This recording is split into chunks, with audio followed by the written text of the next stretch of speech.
Hello, hello. Hit your button. Mine's on. Mine's no. No, I don't. Is your light I think on? so. This light's not on. My light's on, but My light's you can't on. hear me. No, it's on. This is on. What does yours do when you do that? Oh, it's Yeah, on. it's on. I'm good. Here and there. Okay, let us start with the Pledge of Allegiance and invocation led by Vice Mayor Lord.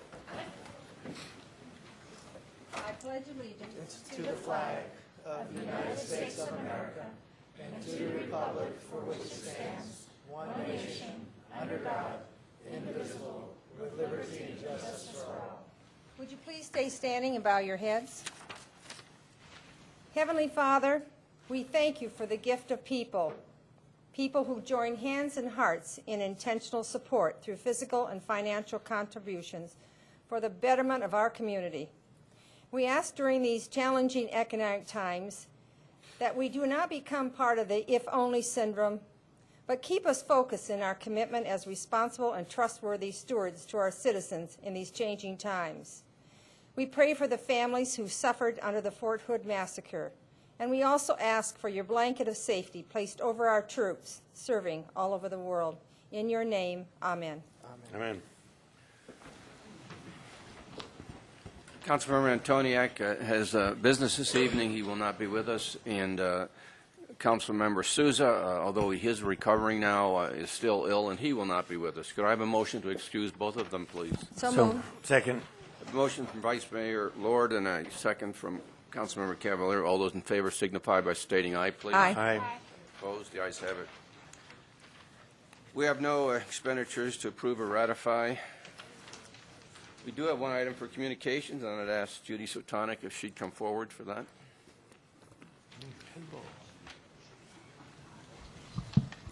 Thank you, Mayor and Council. I am honored to come before you today. I'd like to honor 3 or 4 businesses that helped us for Make a Difference this past October. Make a Difference is a national holiday. It's always on the 3rd Saturday of October, and it gives an opportunity for people throughout the nation to come together and serve their community. And with Vice Mayor Lord, her things about giving and serving the community, this fits perfectly into your invocation and how these people step forward to make a difference here in Goodyear, and we're very proud and would like to acknowledge them. There were 3 projects that we took on this year. One was that we added 2 handicapped parking spaces at the Goodyear Community Park by the dog park. And we had Rodolfo brothers, Mike and Paco Rodolfo, step forward, and we had Ironwood Concrete. They had to tear up all the sidewalk and put in the 2 new things and then paint the handicapped spaces. And Certibo painters that donated the paint. The second project that we took on was that there were 2 murals that were painted in the restrooms and the changing rooms at the Loma Linda pool, the community pool. So all the residents will have an opportunity to really enjoy these wonderful pieces of art that we had that they put together. Laura Diatre was the artist for that, and she donated her time and her expertise to create these murals. We had different volunteers that came in and helped with that. Tammy Billman with JTRAM General Contracting was the project manager for all 3, and Certibro Painters also donated for this project. Our third and final project that we had is that we took on the, originally it was going to be the Travis Park development with the right-of-way, and if you had been down there, it was one of the abandoned developments that had gone, and there was huge weeds that it was difficult for people to walk on the sidewalks or even getting in and out of the neighborhood. There was all planned that we were going to be going in and doing that. The Goodyear Arizona Stake of the LDS Church was going to take this on as a project, bringing all the people in to help with that. What happened is that it went into foreclosure. It was bought out, which is good for us, but then they came in and cleaned it up. But then Code came to the rescue, and Code said, well, we have plenty of subdivisions that probably need just as much help. So they were flexible, the Goodyear Stake of the LDS Church, and we went and we did the Glen River right-of-way, and they had over 60 volunteers that worked from 8 till 12 to clean up that area. We had a total of 263 volunteers, or 263 hours, and, let me back up. On the 3 projects, there were 388 hours. We had a total of volunteers of 100, and a total value that was given back to the city of $13,275. I have some of the businesses that are here that donated their services, and I'd really like to see if the mayor could hand out to those different representatives a certificate of appreciation to them for all of the work that they did. I know that Mike Rodolfo is here with Rodolfo Brothers. If he could step forward.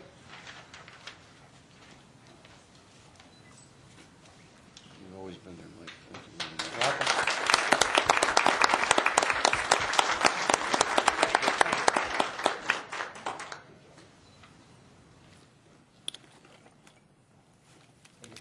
Thank you for everything.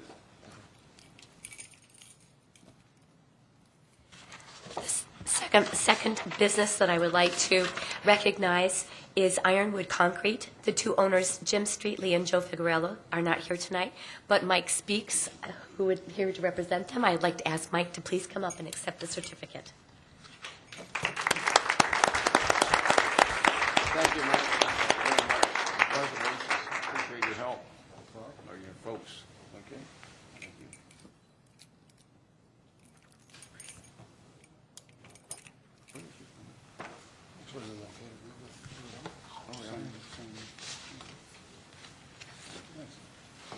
And the last one that we have here tonight, accepting for the Goodyear, Arizona stake of the LDS Church, is Dustin Jones. Dustin, if you could please come forward. Thank you, Dustin.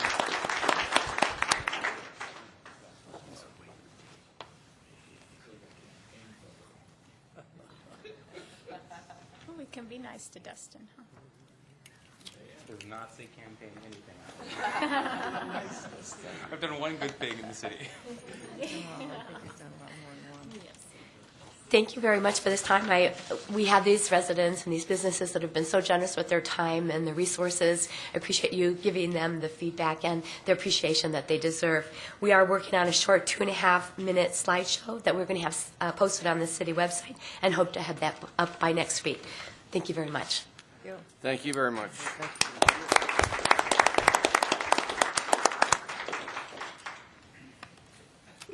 Opportunity now for any citizen to address the council on any subject not on this evening's agenda. Mayor, I do have one card. Caden Johnson. Corridon. And we ask that you limit your comments to 3 minutes if you could possibly. Okay. I own a custom lot in the Estrella Mountain Ranch development. It's in the same neighborhood that Frank lives in. And you need your name and address, or do you have that? Okay, I'm sorry, go ahead. My problem is that it's got a 404 wash that the Army Corps of Engineers, going back 20 years with renewals by Newland, to fill that. Please speak into the mic. Because it's dividing the lot diagonally in half. I designed a home to do that, have approval from the HOA, went to the building department, went through the first part of the review, got to go back for the second, with no mention of what I was doing with this 404. And they said, well, now you got to go to the engineering department to get a grading and drainage permit. I went there, and that's where I've hit a brick wall. It's obvious to me they do not want me to fill that in, even though the Army Corps of Engineers says it can be filled in. I put a pipe in to reroute water. That's not good enough. They don't want a pipe. They tell me, first, the pipe, because it's got an elbow to get it past the basement, I need to put a manhole. Well, that manhole's got to come up through the middle of the house. I said, I can't do that. The pipe's 30 inches in diameter. It's 23 feet from the end. I can crawl into there if anything's in there and take it out. Well, no, now you can't. Now they don't want the pipe under any part of the house. I don't know what to do. Because basically, I have a lot that was platted 22 years ago with the City of Goodyear's stamp of approval that now, in effect, I can't build on. And I asked the civil engineer, if you own the lot, and if you were going to put this house on there, you show me how to get that water around there. He was silent. But I'm not going anywhere. and I want to build a home, I want to employ some people, I want to enjoy the piece of property I bought, and I can't do that. Okay, I understand, and we thank you for coming. Can you take that as an action item, City Manager? I certainly will, Mr. Mayor. Mr. Cavalier talked to me about that today, and I will be checking on it, and I will get back to you. While we're checking, Thank is you, there John. any other lots in that area that would come under this kind of problem? Yes. We'll find out. Yes. Well, then I would think that we need to do this. Do you agree? Just Yeah. jointly, so we get them all? Thank you. We will do that. Yeah, the Army Corps of Engineers spells out all the lots that they've allowed to have this 404 disturbed, and there's quite a few of them. I'm just the first one building, Okay. okay? Okay, so you'll report back to, is it Mr. Corrigan? Yeah, Corridon. Corrigan, and yellow paper for us, is that acceptable? Yes, Mr. Mayor. Okay, thank you very much. Thank you, thank you. Would anyone else like to address the council on a non-agenda item? Okay, seeing none, I'll go to the consent agenda, and ask the city clerk to read consent items A through D by title only, please. Item A, approve a request from Kim Kwiatkowski, representing Circle K Stores, Inc., for a Series 09 location transfer liquor license number 090-70190 for Circle K Store number 9177, located at 1264 North Litchfield Road. Item B, approve a preliminary plat for Estrella 85 Commerce Park, subdividing 8.71 acres into 4 Commerce Park lots generally located on the west side of Estrella Parkway, north of MC 85, subject to stipulations. Item C, adopt ordinance 09-1196, providing for the establishment of a final planned area development overlay on 8.71 acres of property within the General Industrial Park zoning district for a Commerce Park development known as Estrella 85 Commerce Park, generally located on the west side of Estrella Parkway, north of MC 85, adopting supplementary zoning map number 09-002 to provide for the change in zoning, provide separability, and providing for an effective date.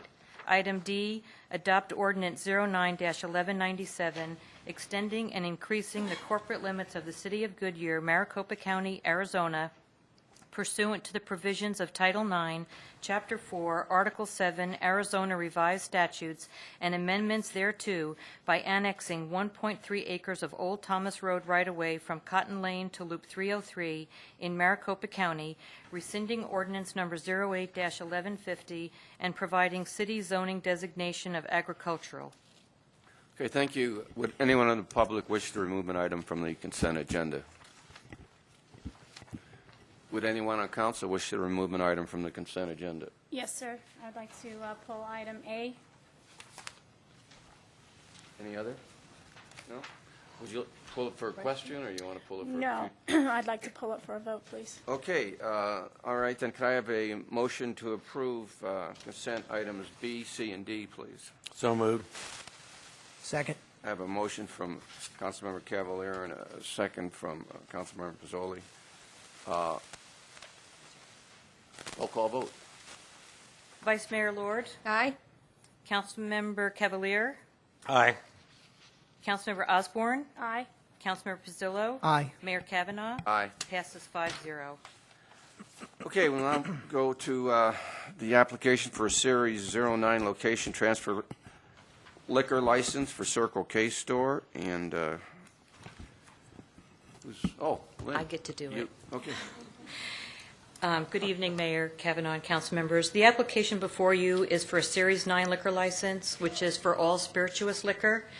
City Council approved a new Series 10 liquor license for this location on July 13th, 2009, which was for beer and wine. A Circle K in Phoenix is closing, and the applicant would like to transfer the license to this location. The applicant is not here, but Carrie Jennings is here to answer any questions that you may have.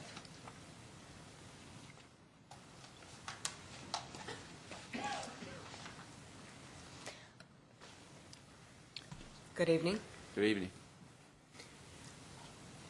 I don't have any questions. I'm just, I'm not in favor of this. I believe that having a liquor license that close to the freeway is unneeded The fact that there is a Fry's grocery store half a mile down the road where you can go in and buy hard liquor is good enough. And that's my opinion, and that's how I feel. And I don't think that a Circle K needs to be that convenient with that hard of liquor when they have beer and wine as it is. And so it being sent on with a favorable request is not something that I approve of. So that's why I'm asking to be pulled so I can vote against it. Is this the mobile station? Is that, you know? It is. It is also being reconstructed right now. I don't know if you've noticed the layout is being redone, and we did close the site on Indian School, 106th Avenue and Indian School, where we had liquor, and we're trying to move that over here, part of our rebuild from mobile to Circle K. Our history, I think itself is proven, of responsible sales, et cetera. That store in particular, even as a mobile, one's under my control. I am the market manager for that site and have been for the last 7 years. Even as a mobile, I transferred over to Circle K. So I can definitely speak for that. The volume of the site will hold its own when, you know, we are done rebuilding, and the sales growth for the area, as well as responsible selling that we already have a proven record for. Do you sell beer or wine there now? We do. And we have for, Pardon me? since it's been open, I believe. Further comments on this? Okay, then, could I have a motion to approve 8, is it 7 or 8? It's a 7A. So moved. Mayor, I move we approve the request from Kim Kowalski from Circle K Stores, representing Circle K Stores, for the transfer of the liquor license. Second. A motion from Councilmember Cavalier and a second from Vice Mayor Lord. Could I have a roll call vote? Councilmember Osborne, Nay. Vice Mayor Lord, Yay. Councilmember Cavalier, All I could think of, what rhymes Aye. with nay? Yay? Councilmember Pizzillo, Yay. Mayor Kavanaugh, Aye. passes 4-1. I apologize to the council. We agree it's a 4-1 vote. I do apologize to the council for that. That's all right.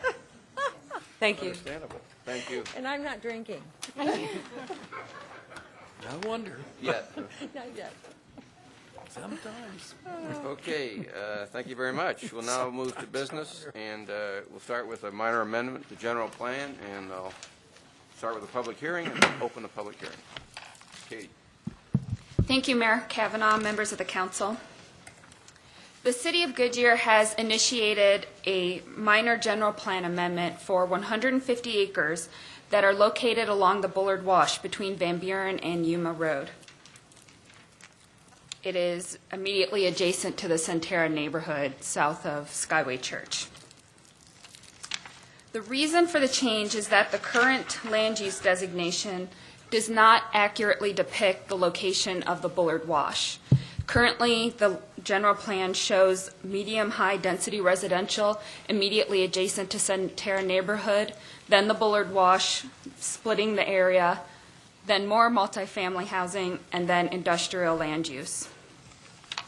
The city has purchased land adjacent to the Centera neighborhood, this Y-shaped piece here, for the purpose of locating the Bullard Wash, so we wanted to amend the general plan to show this accurate location, which would be shown here.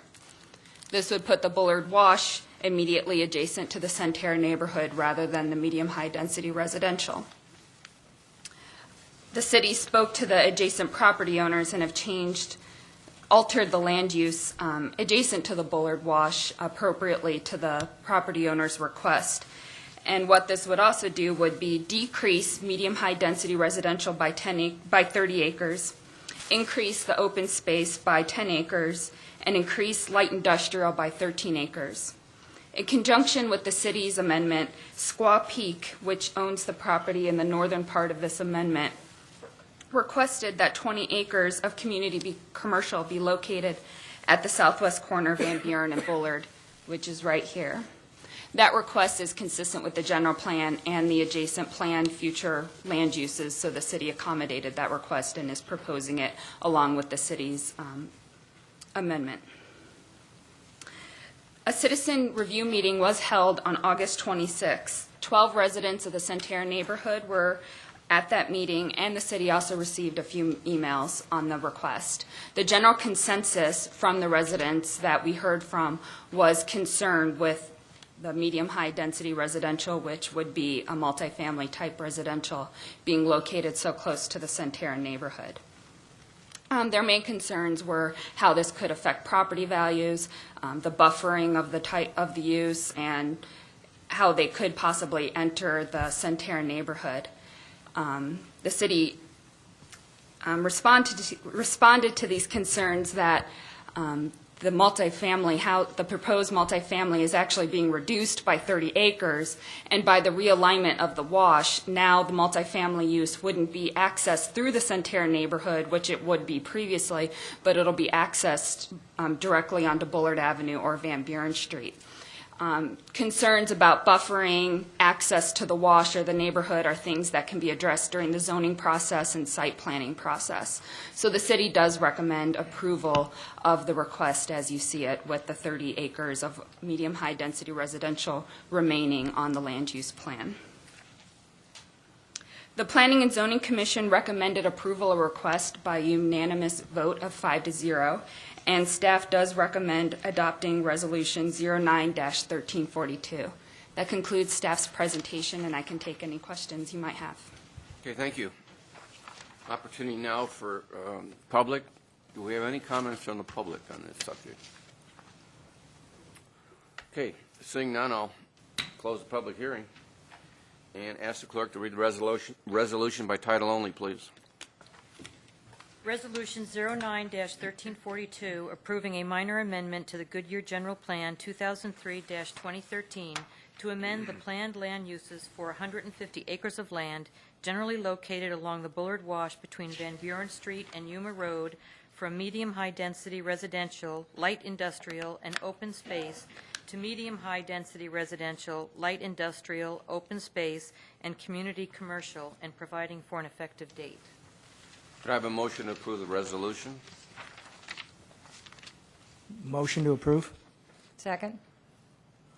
I have a motion from Councilmember Pizzoli and a second from Vice Mayor Lord. Open for discussion. I'm good. Can I start? Question I have is access from Van Buren. What kind of, how could you access from Van Buren? You've got a bridge there. And I assume it would be on the east side of the bridge. Is that where the access would be? Because that seems like a dangerous place to have a turn-in on a development. Thank you, Mayor Kavanaugh, Councilmember Cavalier. This has been aligned with the Skyway Church entrance just to the north, and possibly there could be a signal at this location when this area develops if it's warranted. Okay, thank you. Mm-hmm. Okay, further comments? Roll call vote, please. Councilmember Cavalier, Aye. Councilmember Osborne, Aye. Councilmember Pizzillo, Aye. Vice Mayor Lord, Aye. Mayor Kavanaugh, Aye. passes 5-0. Okay, we'll now move to a major amendment to the circulation element. And again, this is another public hearing, and I'll open that public hearing. And Joe Schmitz.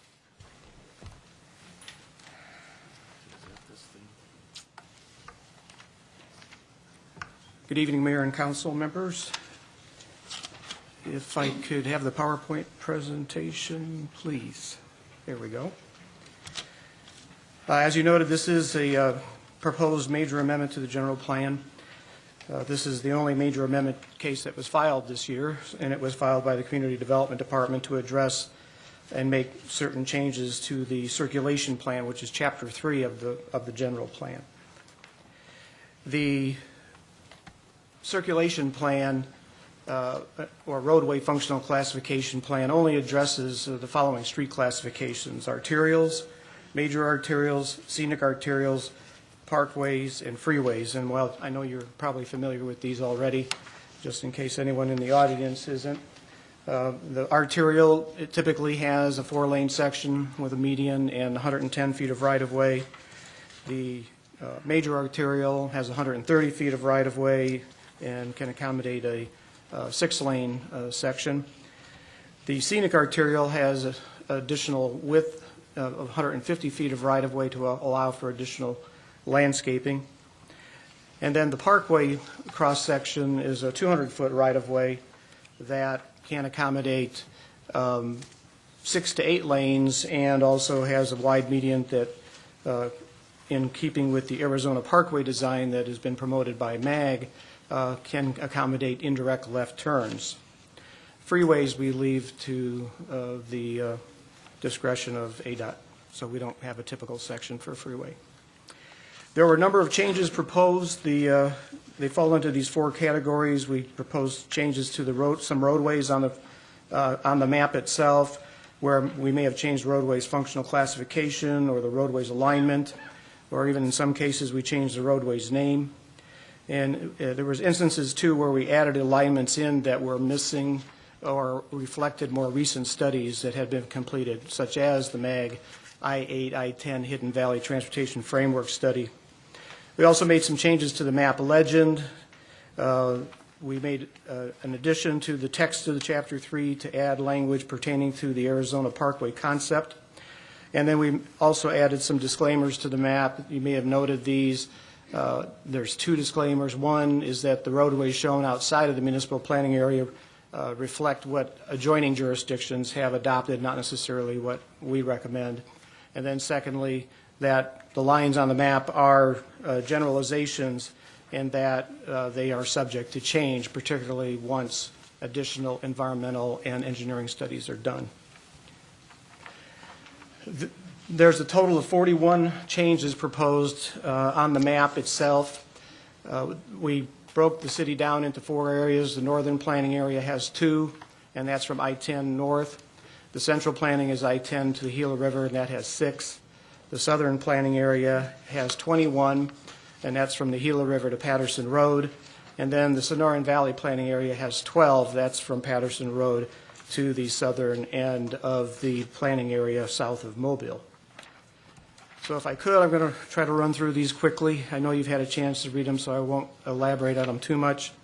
In the northern planning area, the first one is the change in classification for Perryville Road from an arterial to a parkway, and that's in keeping with the recent adoption of MAG's Hasayampa Transportation Framework Study and the Buckeye General Plan. Just real quick, what you're showing us right now, this is what staff is recommending, what you're showing us right now? Yes, Okay, that's thank correct.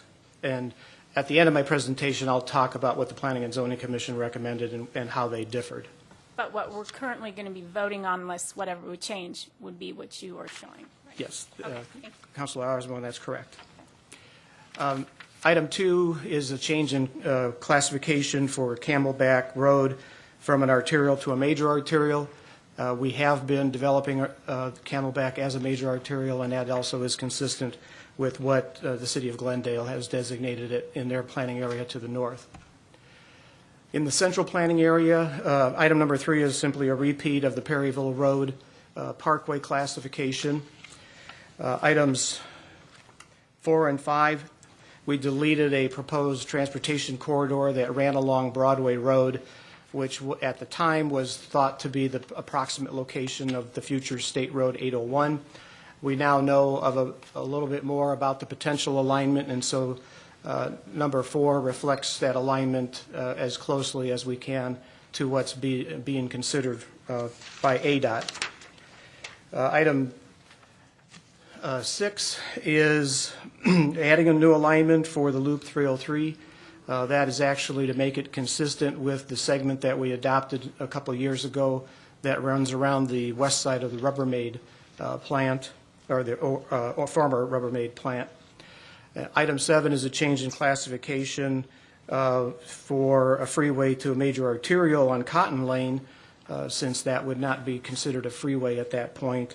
And then number 8 is deleting what was the old alignment for the 303 from the map.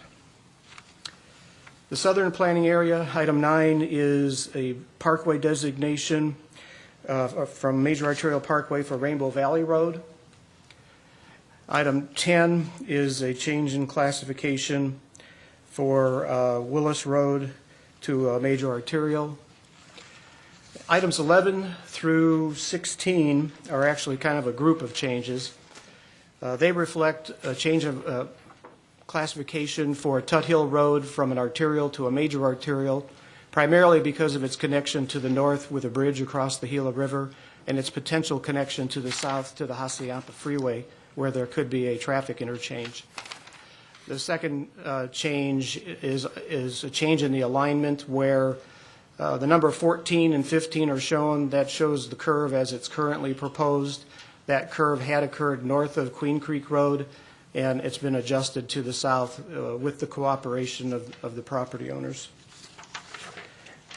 Item 17 is an example of a case where we had done a number of major general plan amendments over the past several years in this area, and there were areas between the major general plan amendments that basically had roadway connections that were adopted that went outside the boundaries of what we were amending. So we had gaps in the roadway on the classification plan. So number 17 is really just to fill the gap between the general plan amendments we had done before and make 187th a arterial.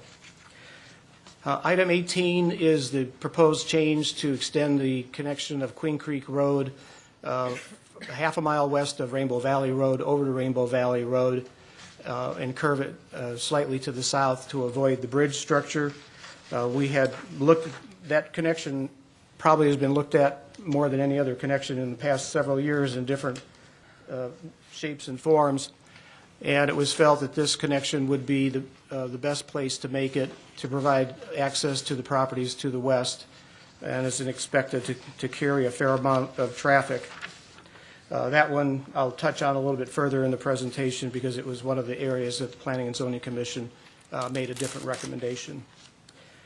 Item number 19 is Queen Creek Road east of Rainbow Valley Road. Again, this is one where we were filling in the gaps. Item 20 through 21A. 20 is a change in classification for Bullard from a major arterial to an arterial from Germain Road, or from a half a mile west of, I'm sorry, this is a change to Germain Road, half mile west of Bullard to Bullard Avenue. And then 21 and 21 is a fill in the gap, and 21A is an addition that we made based on the work we're doing with the State Land Department on their preliminary PADs, which will be coming to you within the next few months. Item 22, 23, 24, and 25 are all fill in the gaps. Item number 26 is the introduction of the Hassayampa Freeway through this area. This has not been on the city's major roadway functional classification plan to this point. However, it appears in the I-8, I-10 Hidden Valley Transportation Framework Study that was recently accepted by MAG, and we are adding it to our map in the approximate location that they had shown. And item number 27 also is to fill in a gap in 27A, was the removal of Hunt Road in a manner to be consistent with its replacement with collector roadways in the Madera development. Okay, last slide of road changes. Item 28 is the extension of Saraville Road south so that it can connect potentially in the future with the Hassayampa Freeway. Item number 29 and 30 is a change in classification for what was called the Rainbow Valley Road extension, but which is now referred to as the Sonoran Valley Parkway. And it's a change in status to make it a parkway, and it's a change in name to refer to it as Sonoran Valley Parkway now. 31 and 32 are really just there to establish the Hassayampa Freeway again through this area. The name change that is implied refers to the section that was where the 303 came down to the south and then turned to the southeast. That previously was referred to as the 303 alignment. MAG has suggested that that should be called the Hassayampa Freeway all the way through, even as it goes through the Mobile area and then extends eastward to Casa Grande, so that this map reflects that nomenclature that is on the MAG plan.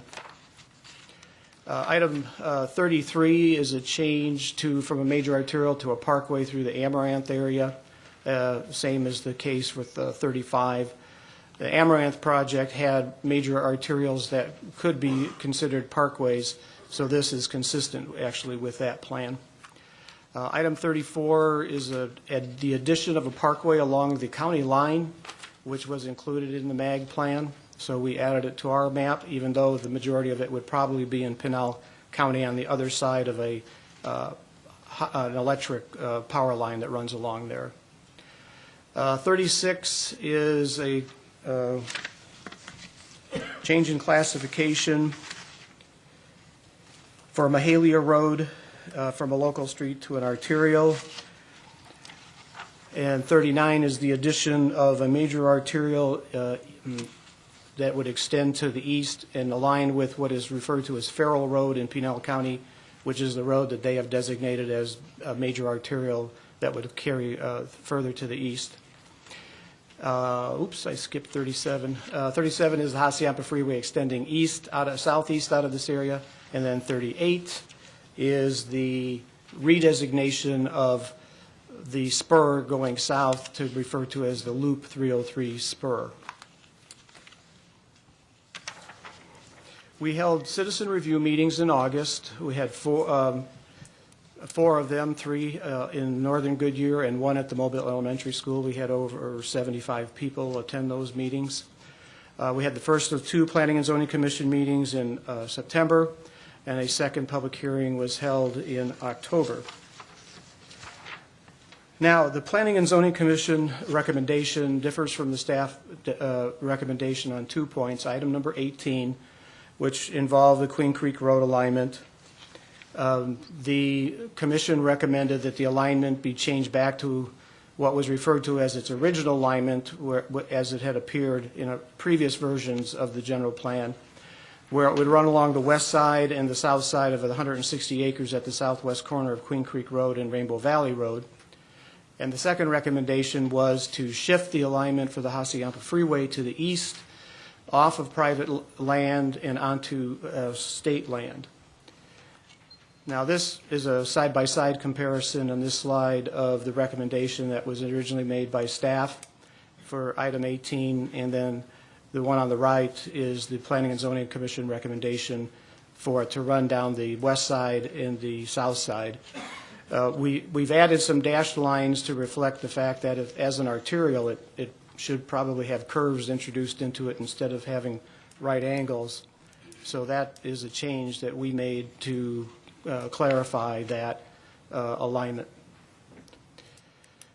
The kind of the pros and cons on that alignment, the pros of the alignment recommended by the Planning and Zoning Commission is the fact that it is supported by the owner of the property which it crosses, which is Newland Communities. It also provides a connection to Rainbow Valley Road, which was what the first alignment did. It does not bisect 160 acres, leaving the northern portion unusable for its intended purpose. And all 160 acres is needed for future use of the site as a water reclamation facility and water treatment campus per existing development agreements. And the alignment is usable by owners on both sides of the alignment. The opposite arguments is that it's not supported by the owners of the proposed Estrella Highlands and Rainbow Valley developments, since the route is less direct and a half-mile longer than the original proposal and does not match where they currently take access from Rainbow Valley Road. The State Lands Department has also expressed a concern because it would require additional right-of-way from their property, which is located immediately to the west of the Newland 160 acres, and a portion of it is located to the south. The third point was that it provides an awkward alignment for the arterial roadway unless we introduce curves, which I've just mentioned. And then finally, the northern portion of the site is in a floodplain and floodway currently for the Waterman Wash. It's shown as open space in the Estrella Region 3 PAD, and it may not be suitable for the intended water treatment campus or water reclamation facility purposes. This aerial photograph shows the alignment along the west and the south side that was recommended by the Planning and Zoning Commission, and the redlined area shows where the open space designation was shown on the Australia Region 3 PAD, and you can see that most of the roadway alignment is in the open space area. So could you repeat that? Are you saying that you're not sure that is going to be apropos to the, Well, Mayor Kavanaugh, Councilor Lord, as it stands right now, the floodplain for the Waterman Wash property, or for the Waterman Wash, extends to where the white line is dashed across this aerial photograph. who's talking here? And the Australia Region 3 PAD also shows that northeastern corner of the site would be in open space, primarily because of the floodplain.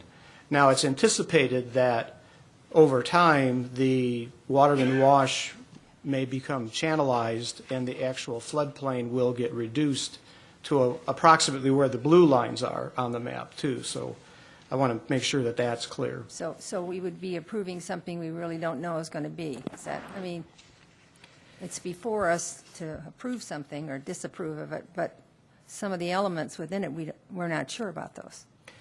There are some elements that are still up in the air, and staff had recognized that and felt that what we were recommending was that the alignment be made at approximately at this location, but that it be designed in a manner to minimize the disruption to the 160 acres as much as possible.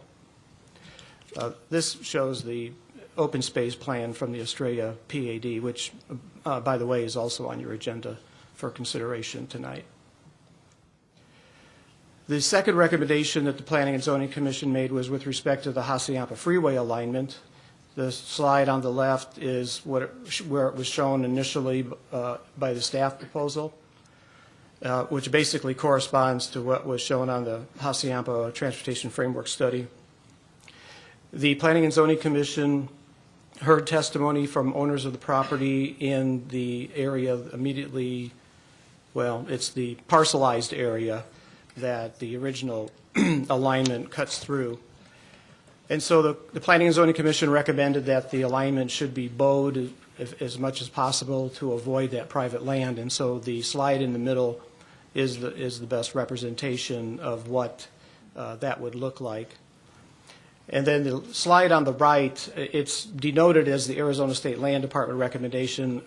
It probably should be better phrased as a suggestion rather than a recommendation. The State Lands Department was saying that if you're going to do something like that, then it may be preferable to have the alignment come in at the location shown in the third slide rather than pushing it onto the property the way recommended by the Planning and Zoning Commission.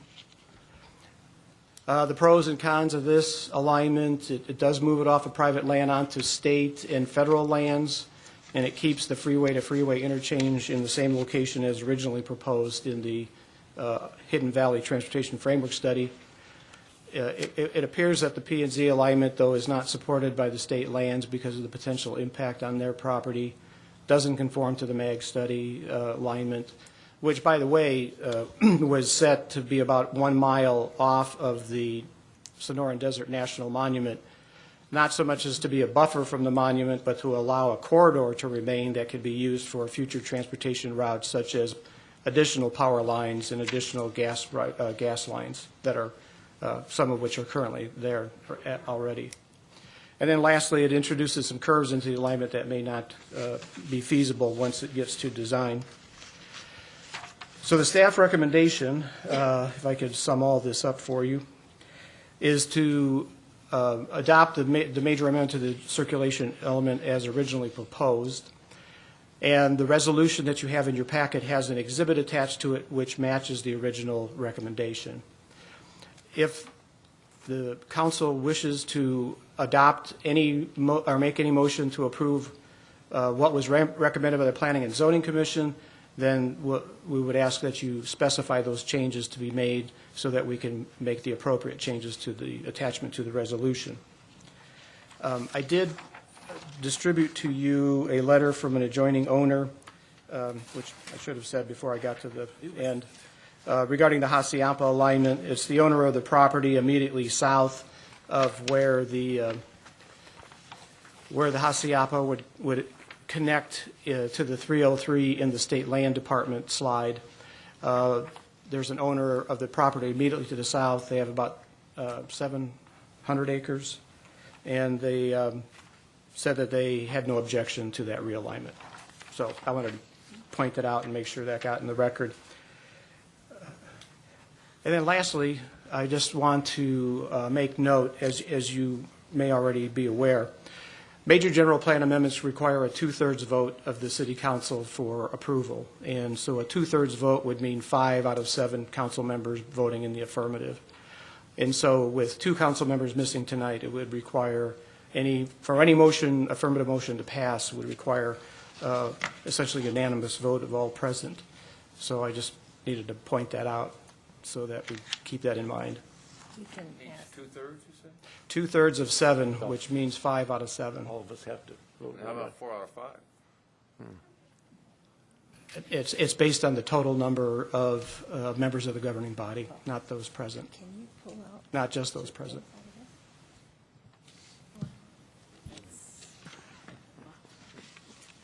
That's interesting. Yeah, right. I wonder if we should. Okay, opportunity now for the public to comment. Would anyone from the public wish to? Mayor, I do have several cards. Okay. The first gentleman is David Prescott.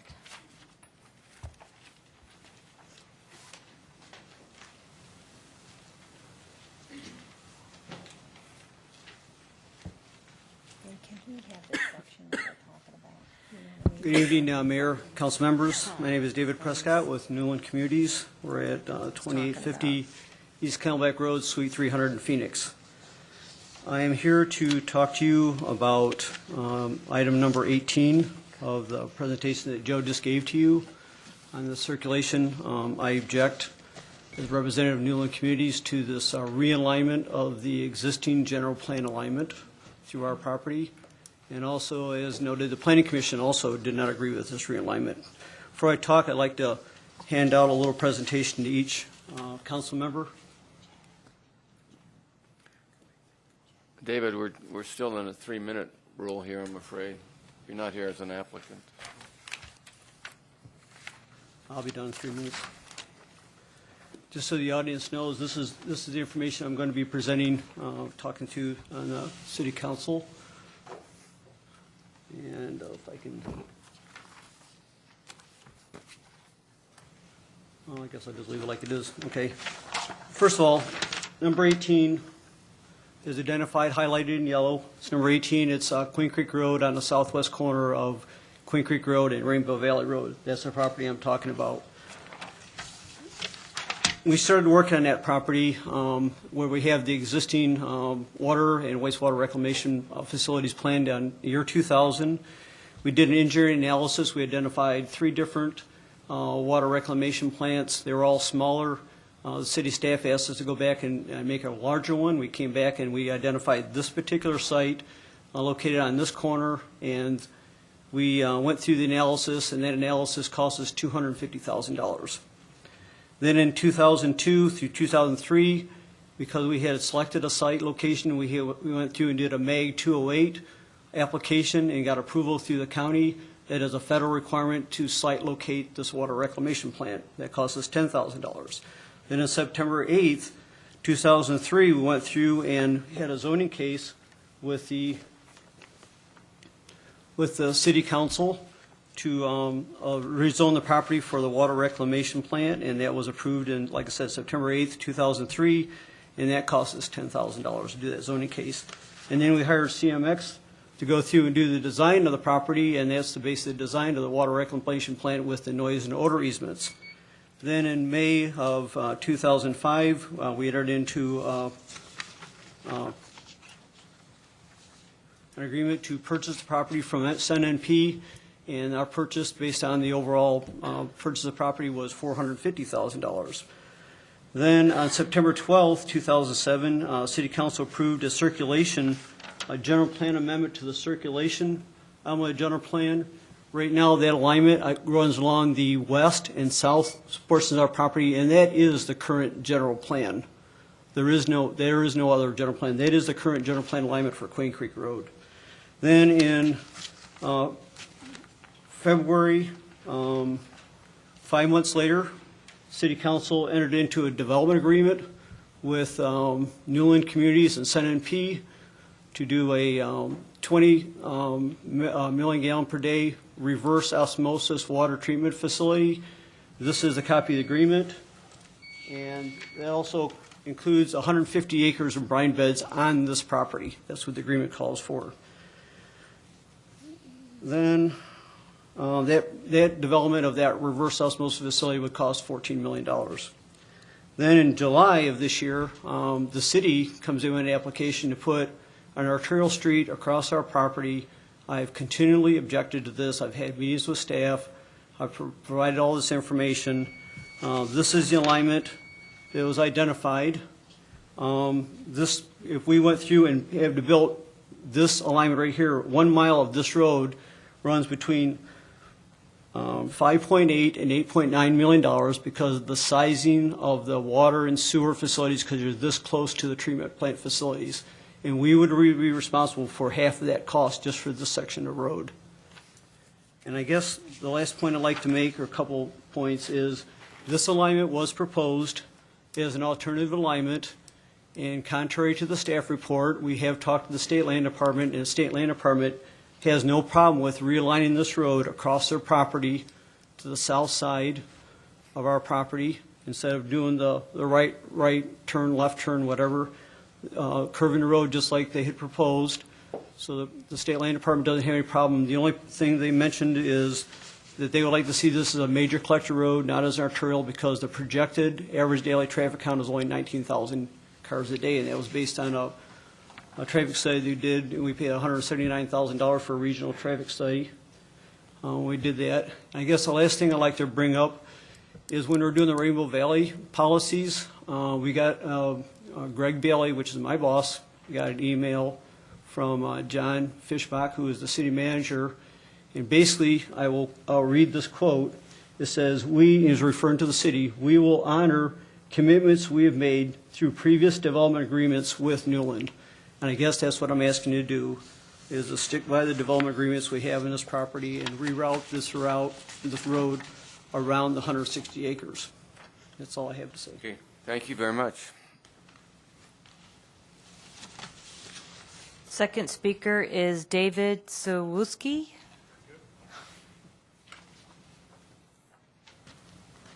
Good evening, Mayor, members of the council. David Shizeski on behalf of Australia Highlands. Address is 11811 North Tatum, Phoenix, Arizona. Again, my comments, as were directed at Planning Commission, relate to item 18 here with respect to the alignment of Queen Creek Road.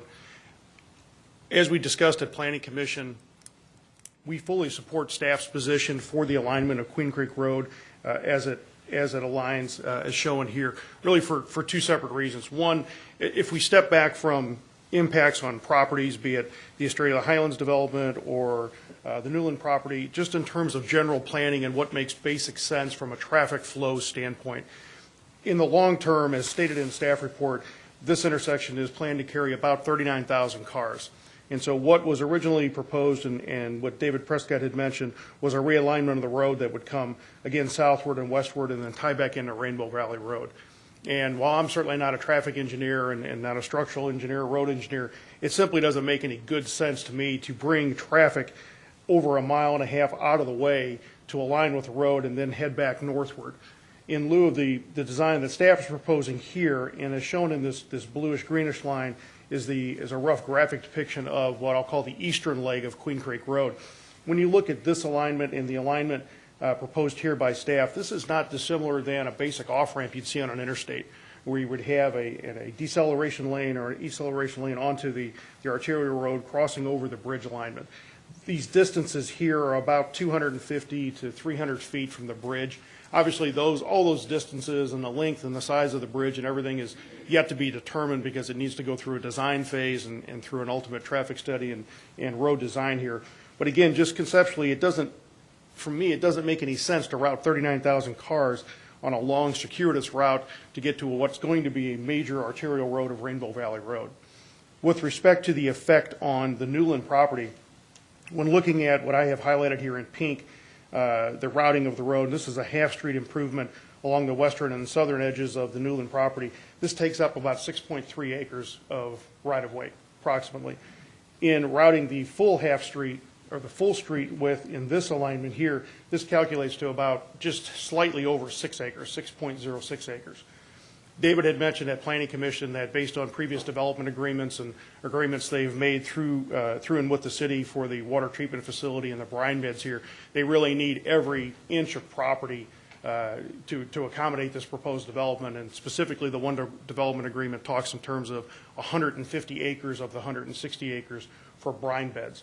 Again, brine beds being basically drying ponds for the sediments from the water treatment.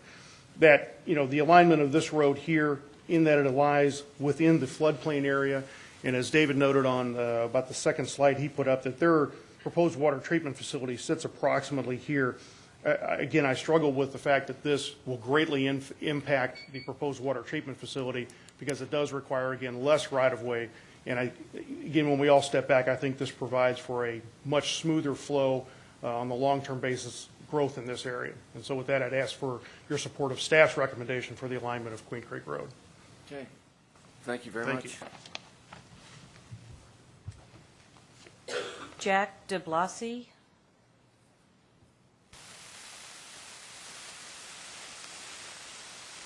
Hello, my name is Jack DeBlasi. I live at 10456 South 25th Avenue in Phoenix, Arizona. I'm one of the property owners that are to the south of the alignment that staff was going over regarding items, I believe, 31 and 32. So staff, during the presentation today, had two recommendations against that of the Planning and Zoning Commission, where there were two hearings previously held. One was that relating to Newland, and the second, was related to the alignment as it crossed through private property and being moved to state and BLM land. I find it interesting, and I want this body to understand and appreciate. I attended both of those meetings, and the commission, the Planning and Zoning Commission, spent an awful lot of time during those two meetings listening to all the residents and all those parties concerned regarding this alignment. The only changes that I'm aware of that commission recommended as far as this document is concerned in this alignment were the two that staff are opposing. Okay, and I would simply ask that you take into consideration the fine work that body did in saying, it was a vote, and they went through the process, and they only asked for two major changes, as I'm aware. And as it relates to the one I'm concerned with, which is, again, the alignment of the Hassayampa Freeway off of private property into some public areas, state and BLM land, it was a very simple move. Staff pointed out and provided a possible drawing of the curve in the freeway. That was the picture they provided you, in my opinion, was much more exaggerated than what was discussed at the Planning and Zoning Commission. It was not so exaggerated. There were a number of ways to solve the issue at hand as far as engineering is concerned. I'm sure it will cause some efforts around engineering, but it could easily be done, and it was not interfering with any other private land. Through this process, there were many individuals, private landowners that were being affected.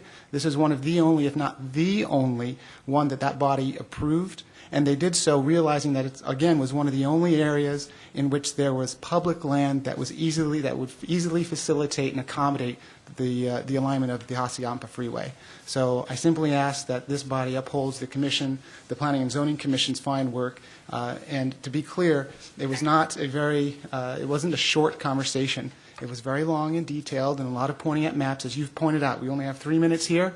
There's a lot of hard work that went on beforehand, where that body even asked staff, do we have the authority to make changes in this alignment? Staff informed them, yes, you do, and I will carry those forward if that's how you vote. They deliberated for quite some time and came to the conclusion that both of the items that staff are recommending against, that body approved. And so I simply ask that you uphold those two simple changes in this very large plan. Thank you. Thank you. Carlos Roman.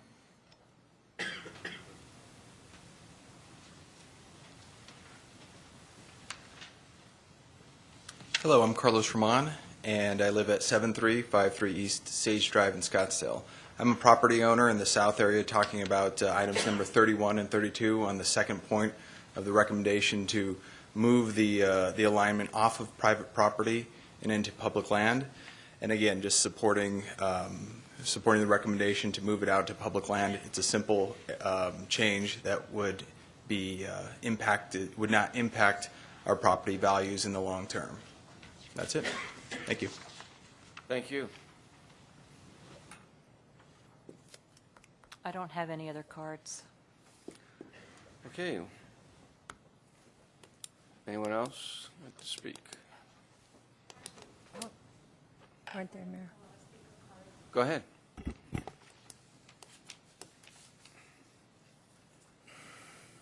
Mr. Mayor, members of council, my name is Michelle Green, and I represent the State Land Department. And I heard some comments earlier about moving this onto public land. And I just wanted to be clear that state land is not necessarily public land. It's actually a trust that happens to be managed by the State Land Department. So I wanted to make that clear. And Dave mentioned before that we would be amenable to having that roadway through our property. That is true, and it's also accurate that we would like to have the classification lowered because we feel that it's not necessary for it to be a major arterial.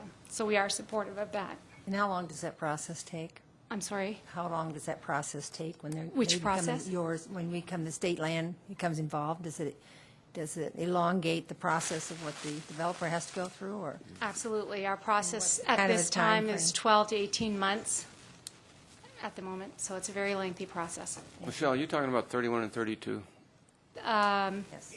the Hacienda. No, I'm not talking about the Hacienda, I'm sorry. I'm talking about the Queen Creek Road alignment. Okay, so 18.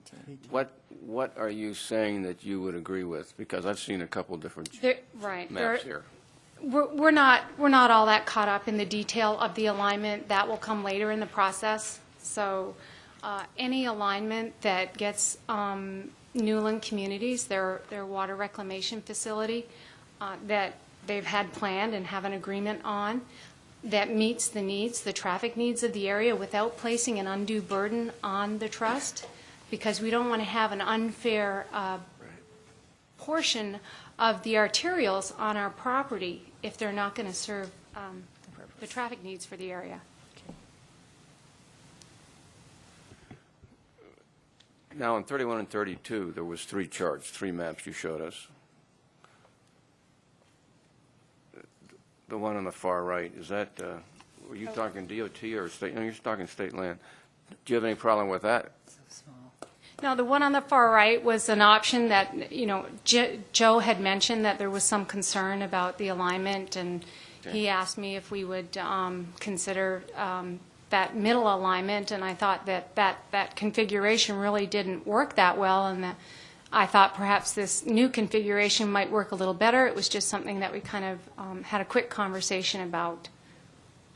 So we would be okay with that. So like the P&Z recommendation, what you might find acceptable, and I know you aren't speaking for the State Land Department officially, but you might find it acceptable to use that. The third map may be acceptable because it also avoids interference in the private land. Is that correct? Right, and our big concern, Jim, as I've told Joe, is that our land uses match the street classification. So I said, we're pretty much okay with the changes that you made as long as we get the appropriate land uses that match that street classification. And those are the recommendations that Planning and Zoning made. Planning and Zoning recommended the one with the curve, and State Land Department apparently is saying that the more rectangular or 90-degree turn would be acceptable. Would make more sense. Yeah. Yes. Either one would avoid interference in the private land. Correct? Correct, but the land department would prefer the third alternative. Right. Okay. Okay? All right. Which is 32. Okay. Thank you. That's the, For the comments from the public, are you going to be speaking for yourself or for the P&Z? I'm going to speak as the chairman of the commission, but Okay. for myself. Mr. Mayor, on item number 31, where the state land, P&Z has no, we are not bound by the second recommendation that was put in on October 21st. As far as, we just wanted to move the alignment off the private land and And we're very, and I, as a person, as a representative of the commission, would be supportive of the State Land Commission's position on this item also.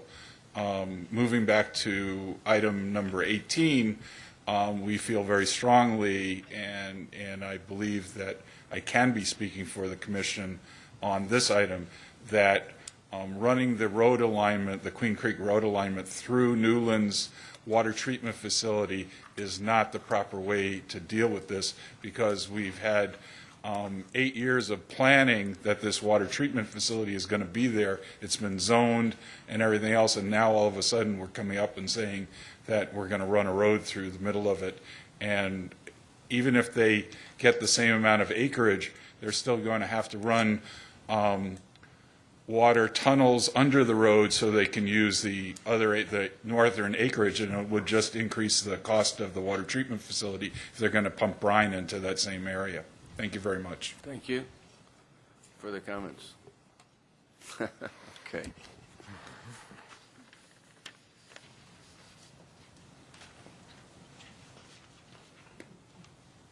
I'll be very brief. Ethan Lane, I represent the owners of the east half of Section 10, referring to number 31 and 32. The owners of that property, I think you have a letter from me sitting in front of you as well, Walker Commercial Realty. We're absolutely not opposed to option 3, so we're happy to work with them on that as however you guys need us to. Thank you. Further comments? Okay, seeing none, I'll close the public hearing. Just to summarize, if I could, we're really, with the staff recommendation and the P&Z opposition on 2 of those subjects, it looks like we're down to 1. No matter how you feel about the others, 31 and 32 can be resolved to both I satisfaction think they of can be P&Z resolved. and staff. It's 18 and 19 that I can't, or 18, I guess it is. Well, let me finish if I could. So do we find any opposition to the either the second or third map on 31, 32? Just clarification, the 2 private owners that spoke earlier, Mayor, were they both in favor of the private? Was it the private land they were talking about? Yeah. Okay, just clarification. No, then I. So the third. Okay, and is there any, I'm not sure I'm doing this exactly as we should, but is there any opposition on any of the others to the staff position on anything other than 18 then? Oh, okay. I'm fine. Other than 18, Right. no. Okay, now, can we approve this with the exception of 18 and postpone 18? That's what I'd like to do. Because if we disapprove 18, does that delay it for a year?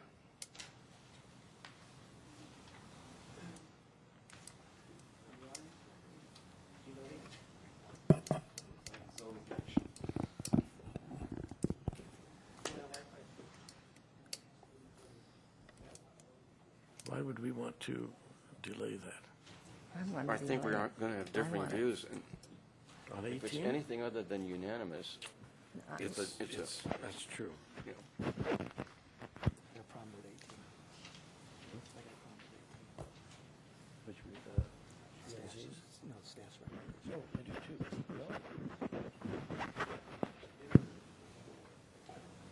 So how about them Colts last night? Is the wastewater plant going to be used by all those? Is it going to be like the one with the 16 owners in the central part? Remember when they came and they all paid for it and they all shared it? they'll all share in the cost. Okay. Yeah, but 18? Probably later, they'll pay Newland back. Okay. Don't we all share in the same opinion on 18? I don't know how you feel. I think I just like to hear it. like the P&Z is the one that Newland likes. I think is very awkward. So Sorry, we're having a bit of a discussion on this, how to procedurally proceed. If you can give us a couple minutes. sure. Find out where we stand. Okay, once we get a response from the lawyer, we can discuss it. Okay, but we have to be concerned about a vote. Mayor, I understand. And for the public, we would move ahead with a vote if we had 7 people here. But as it was mentioned, all 5 have to agree. And that could be very harmful to the ones we vote against, when in fact it may have been a different result with 7 of us, so.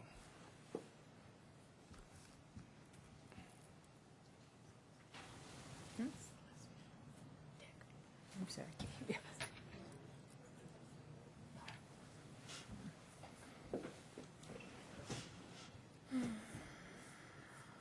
18 would fill a good presentation, or 19 would. I know. You know, just one presentation on it. Do you think it's possible that they're going to find that they can, are they asking where? Very old, actually.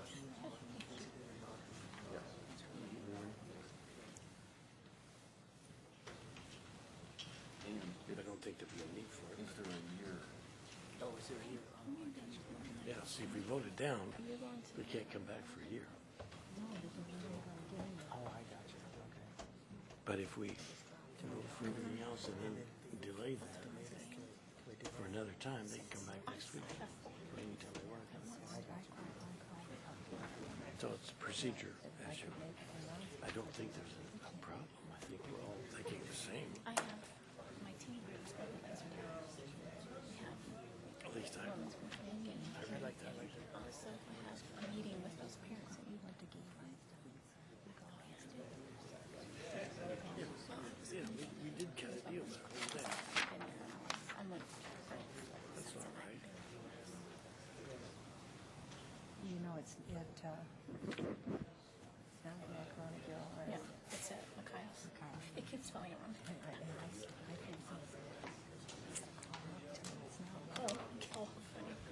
I knew it started with an M. Well, they kept spelling it M-I. Mikhail's. And I'm like, no. Oh, jeez. How Mikhail's. did they do this? Isn't that horrible? Come on, Sergeant Worms. Almost the worst. Mr. Mayor, we had a spirited discussion. The question we're wrestling is whether you can strip that one provision out and vote on the rest and save that provision and bring it back. I don't really think you can, the way this is put together. So you can make a decision tonight and go with one option or another, and look for the 5 votes to approve the whole plan. Or the recommendation might be to continue this to a later date to allow for time for more study and perhaps more input from the affected parties. So I think the recommendation might be to continue this to the next council meeting. And if he finds it different, we could have it separated. And if you, after that, during that continuance, found that you could separate it? We'll do a little bit more research on that, and maybe we can handle it differently. Okay. I would prefer postponing out of the rest of the field. I'm with you. Okay. I don't think it's necessary. Okay, but let's make sure, let's tell Joe what we expect to see the next time we see him, okay? So it's clear. And one thing I'd like to know, and I'd like to get it from an expert on wastewater treatment plants, and we have plenty of them in our wastewater treatment plant.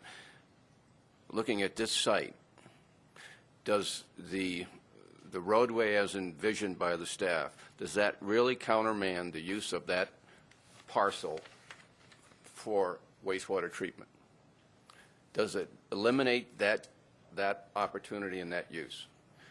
And I want a unbiased expert to tell us that. Because I thought I knew that. Okay? I've got something to add too, and also cost associated with the, if it has to be redesigned, and also, confirmation too on any prior development agreements we've had where we've cut deals with Newland. I'd like to know that cost, expended to date on that particular project. And I'd also like to know if we do this, are we are liable for any money that's been spent on that wastewater treatment plant and the redesign as a result of any agreements we've had. So if you can address those issues for me, I'd appreciate it. Thank you. For all of us. Yeah, for the council. Thank you. Other questions you'd like answered? That's good. That does it. Okay, sounds like we're pretty solid on the rest, and you do have 2 choices on the 3132. Okay, could I have a motion to postpone? So moved. Second. Motion from, was that Councilmember Osborne or? No, me. you? Motion from Vice Mayor Lord and second from Councilmember Pizzoli. All those in favor of the motion signify by stating aye. Aye. Aye. Opposed? The ayes have it, 5-0.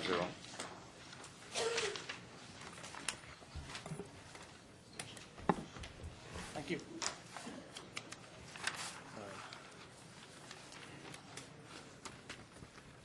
Oh, I just lost my sheets. Okay, we'll now move to the third item on our business agenda, and that's consider adoption of an ordinance to rezone 7,845 acres. And Bob Coons.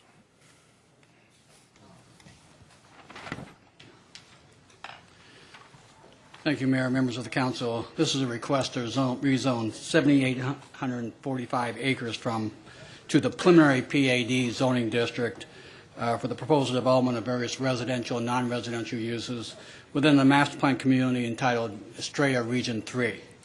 Estrella Region 3 is located approximately 2 miles south of Pecos Road. Pecos Road is the southern terminus of the existing Estrella Parkway. Phase 1 area, Region 1 is in this area.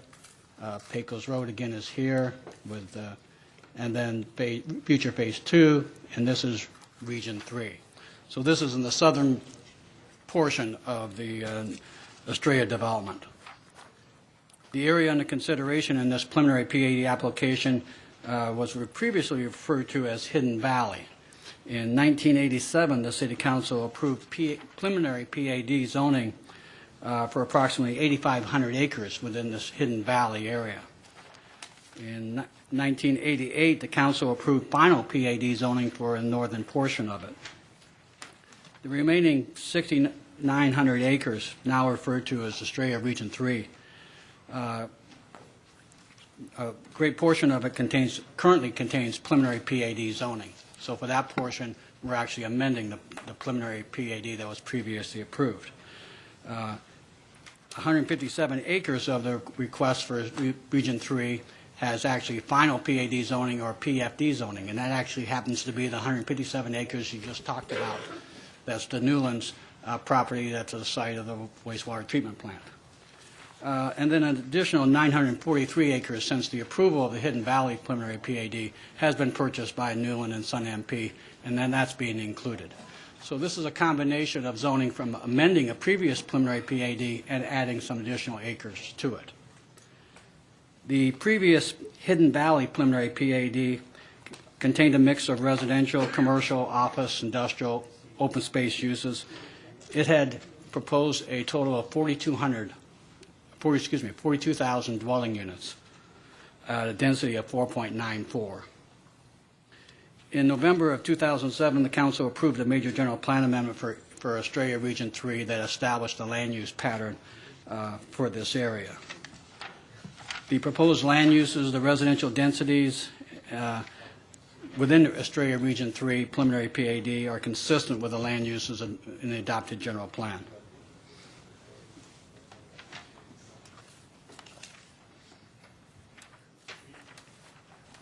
This is the land use plan for the Estrella Region 3 preliminary PAD. The proposed residential density within this preliminary PAD is 4.27 dwelling units and has a total of 33,492 proposed dwelling units. It has, obviously, it's a mix of residential, non-residential, open space, public facility uses.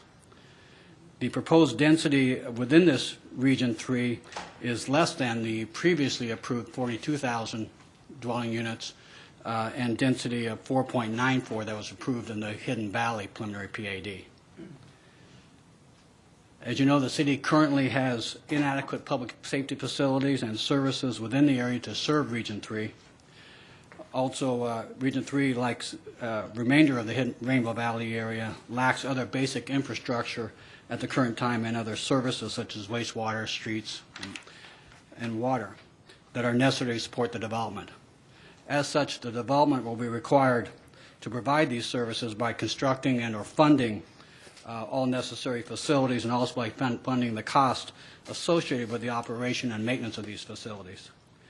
By one of the stipulations recommended by staff, the city will require that Newland enter into a development agreement with the city prior to final PAD zoning that addresses the owners' and developers' plan and obligations to provide these services and infrastructure. The Estrella Region 3 area, again, this is a preliminary PAD. It will be developed in multiple phases over time, over a number of years in the future. and future final PAD zonings will be coming in, multiple ones, in the future. So you'll see this again in numerous times. Again, this is a preliminary PAD zoning.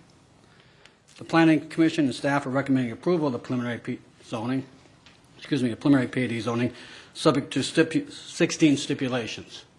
Particular note, stipulation number 7 is recommended, is a stipulation that requires a development agreement prior to the first final PAD zoning that outlines the obligation of providing infrastructure and services.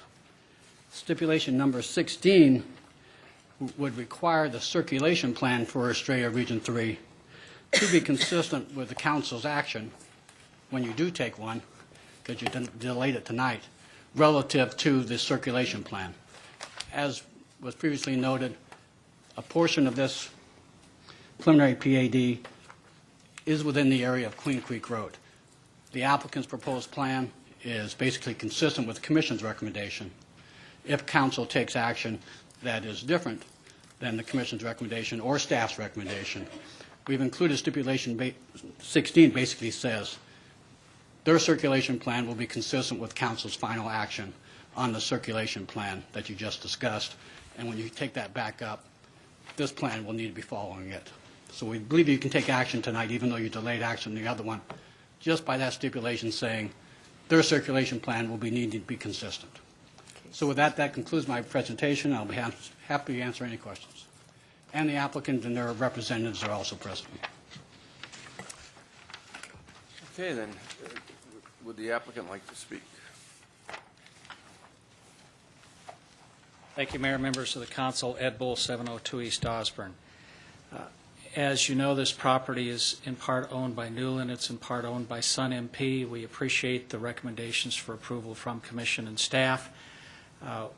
If you have particular questions about the project booklet or substance with respect to the proposed preliminary PAD, I may be able to answer them, or I'd be happy to defer them to Kevin Kugler, who has lived and breathed this PAD booklet for quite a while.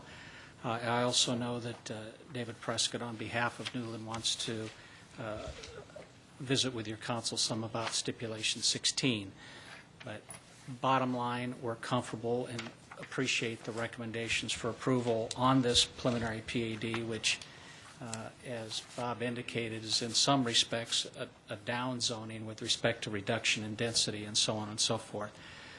And it's not a clean slate situation. It's amending what's part preliminary PAD and part final PAD, and then a little bit of land added in. So we can go into as much or as little detail as you like.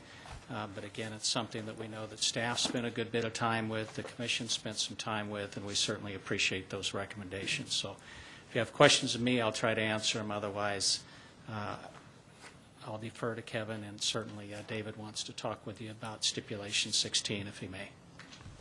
Okay, thank you. So we aren't sure that we have a strong consensus on 16. Is that correct? Correct.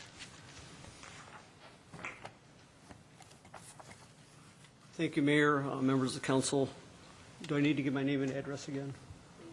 David Prescott with Newland Communities, 2850 East Cadillac Road, Suite 300, Phoenix, Arizona. In reference to stipulation 16, the stipulation 16 that's on the staff report and in this COAC is not the Commission's recommendation. I would like the City Council to consider the recommendation by the Planning Commission, which was to leave the current alignment of Queen Creek Road per the existing general plan and not introduce an alignment based on what's being discussed in the proposed general plan amendment. So I guess what I'm asking is, my understanding is you only need 3 votes to approve this PAD, and I would like to see consideration on 16 per the Commission's recommendation. And that's all I had to say. Okay, thank you. Comments from the public? David Suwilski. It's late. I won't press. Good evening, Mayor, members of the council. David Shizeski, 11811 North Tatum. With respect to stipulation 16, we're certainly not objecting to what is proposed tonight under the zoning case here.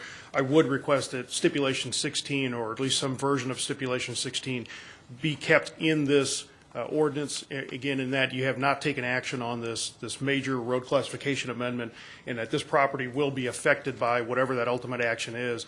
I think that this stipulation gives enough latitude to the applicant that whatever that final road classification plan becomes will be incorporated into their zoning for a very large tract of property, which is good for them and good for the city. And again, I believe it builds enough flexibility that, you know, if there's further discussions to be had on that road classification plan, if it is left as Planning Commission has recommended or as the applicant desires, again, this stipulation simply incorporates that into their zoning request here, and it is really not an excessive burden on what they're asking. Thank you. Thank you. Further comments from the public? Okay, seeing none, I'll ask the clerk to read the resolution by title only. Adopt ordinance 09-1198, providing for the rezoning of approximately 943 acres from the agricultural urban zoning district to the preliminary planned area development zoning district, rezoning approximately 157 acres from the final planned area development and public facility zoning districts to the preliminary planned area development zoning district, and amending 6,745 acres of the approved Hidden Valley preliminary planned area development for the Estrella Region 3 preliminary planned area development containing a total of 7,845 acres generally located within the road alignments of Queen Creek Road to the north, Patterson Road to the south, Perryville Road to the west, and Litchfield Road to the east, adopting supplementary zoning map numbers 07-029 to provide for the change in zoning, providing separability, and providing for an effective date. Could I have a motion, please? So moved. Second. I have a motion from Councilmember Cavalier to approve the ordinance, and a second from Councilmember Pizzoli. Open for discussion. Yeah. Question. How did Pebble Creek Parkway get clear over here? There's something wrong on this map. At least my drawing says Pebble Creek's over here on the other side of Saraville. Is that's not right, is it? 155th Avenue? What page is that? Or That's in this map. Well, we This have a one here? Saraville Yeah. that runs out of Pebble Creek. Out back. There's Estrella Parkway, Saraville, then Pebble Creek, and then Litchfield Road. Is that right? It should say Estrella. It's talking about an alignment. Yeah. And it should Alignments. be Estrella alignment, because that's the, Yes, Mayor. The alignments in that area are actually, some of them are actually a little bit different than further north, but I believe that one is an error. I go by the avenue number strictly is a more nomenclature correct. error, though. Yes. Yeah. Okay. Further comment? Just a quick question for the attorney. The language in 16, do you have any problem with that language in 16? If whatever the resolution is on what we had talked about prior? Mr. Mayor, members of the council, from a legal standpoint, given the uncertainty with the other item, I think it's logical that provision needs to be in this PAD in order for the PAD to proceed at this point. Especially given some of the things that were said by the applicant in the prior hearing. So, as far as from a legal standpoint, I think it needs to be in there. Thank you. No comments? Okay, I have a motion and a second. All those in favor of the motion signify by stating aye, please. Oh, it's Yeah, it's a resolution. I'm sorry. Ordinance. Roll call vote. Councilmember Osborne? Aye. Councilmember Pizzillo? Aye. Vice Mayor Lord? Aye. Councilmember Cavalier? Aye. Mayor Kavanaugh? Aye. Passes 5-0. Okay, thank you. We'll now move to the next item. It's a resolution for notice of intent, and refers to the mall and its presentation by Brian Dolkey.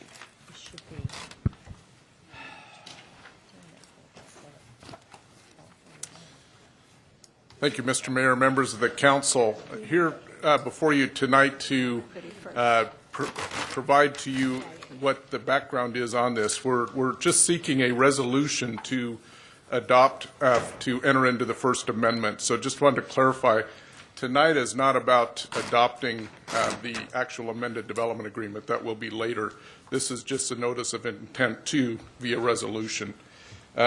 And this is really precipitated by House Bill 2515, and it's to, it provides that you do have to give some advance warning if you are going to amend retail-oriented development agreements. So we want to make sure that we're extremely conservative in this approach, so tonight is about that resolution.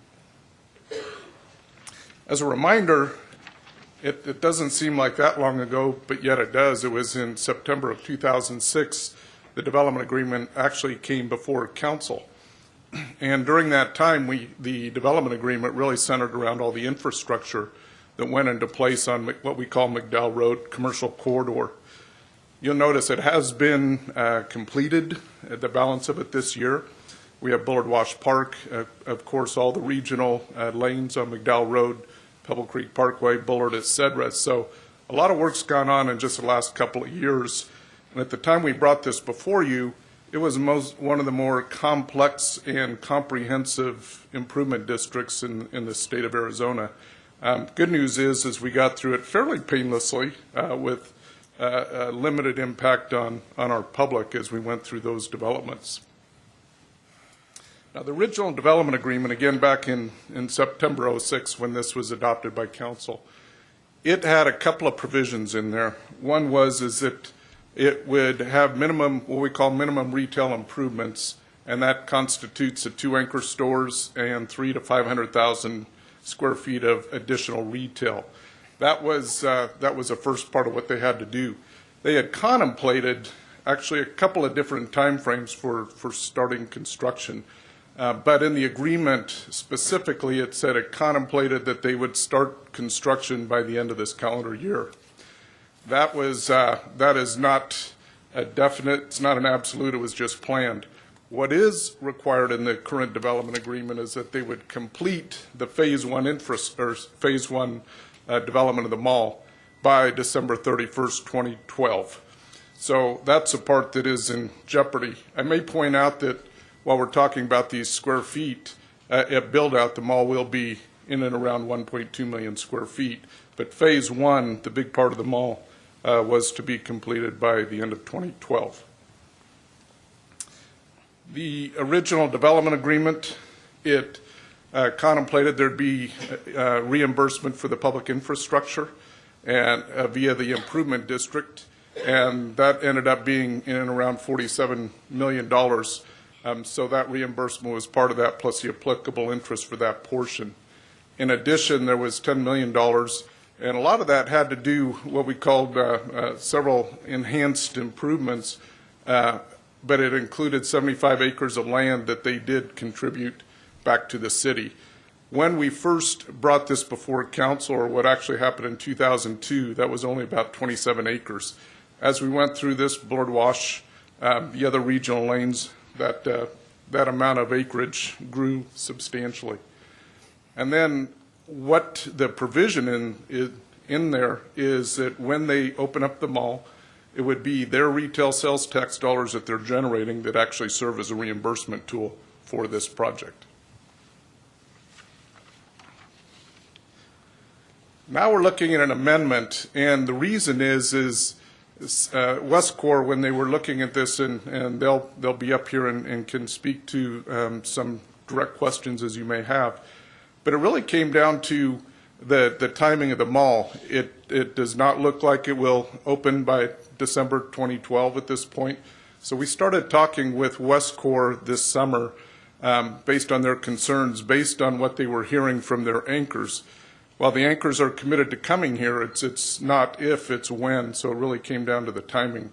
And as part of that, they can't line up the financing for the project, so in essence it'd be extremely difficult, if not impossible, for Westcor to build according to the current timeline based on the lack of full commitments that they have.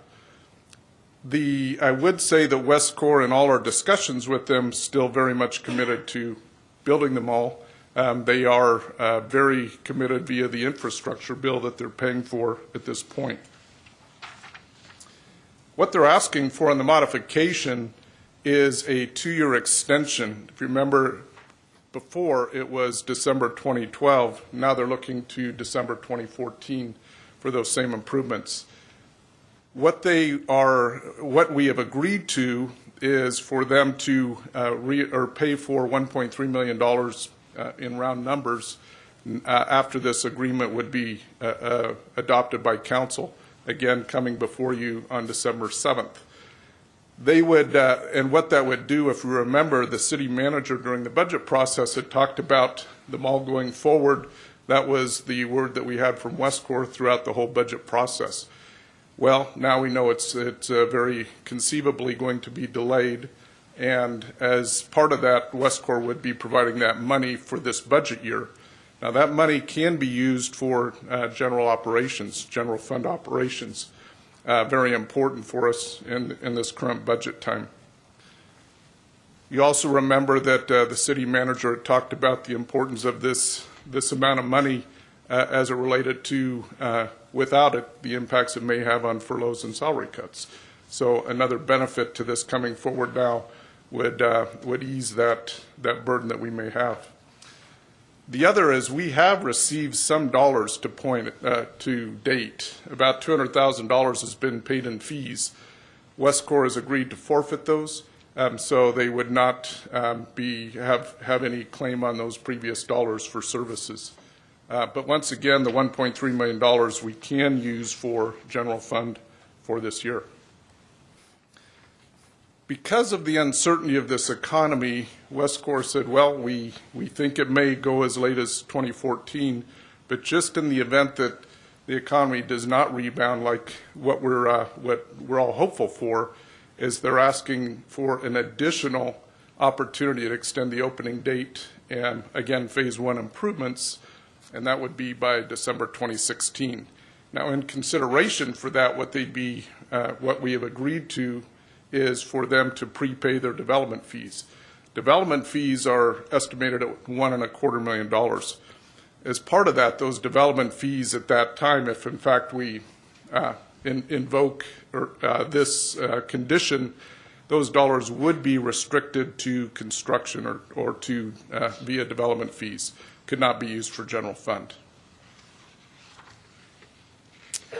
A couple of points that would remain from the current development agreement that we would not alter or amend, and that is if there is a requirement to bring in additional planning and inspection services, that commitment is still there from Westcor.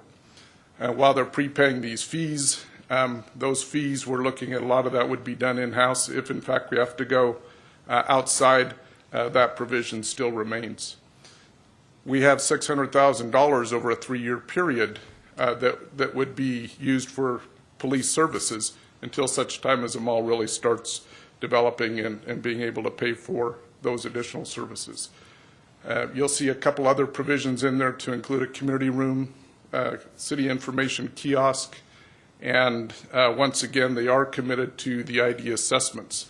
In January of this coming year, they start paying the $3.3 million in improvement district bonds. That's on top of? That's in addition to? Yes, Councilmember Cavalier, that's correct. Now, the economic impact analysis as part of House Bill 2515, it does require that you have an outside third party review the economics of the project. We, in fact, had that done by Applied Economics in 2006. They had to do it again this go-round as well, so we have that on file with the city clerk, but that has been done. A couple of things just to point out the importance of the mall, beyond just the services to the citizens and those type of things, and also a regional draw outside this community. A lot of it comes down to the direct impacts to our finances. They're looking at $250 million in construction costs. About $6 million of that would be in construction sales tax. You'll see that there's about $384 million projected over a 30-year period. Now, the importance of that is $7 to $9 million during the early years, going up to $12 to $20 million per year just by this regional mall. So quite substantial. The other is in the economic impact analysis, it also looks at would this development occur without these reimbursements for public infrastructure. Did make that determination.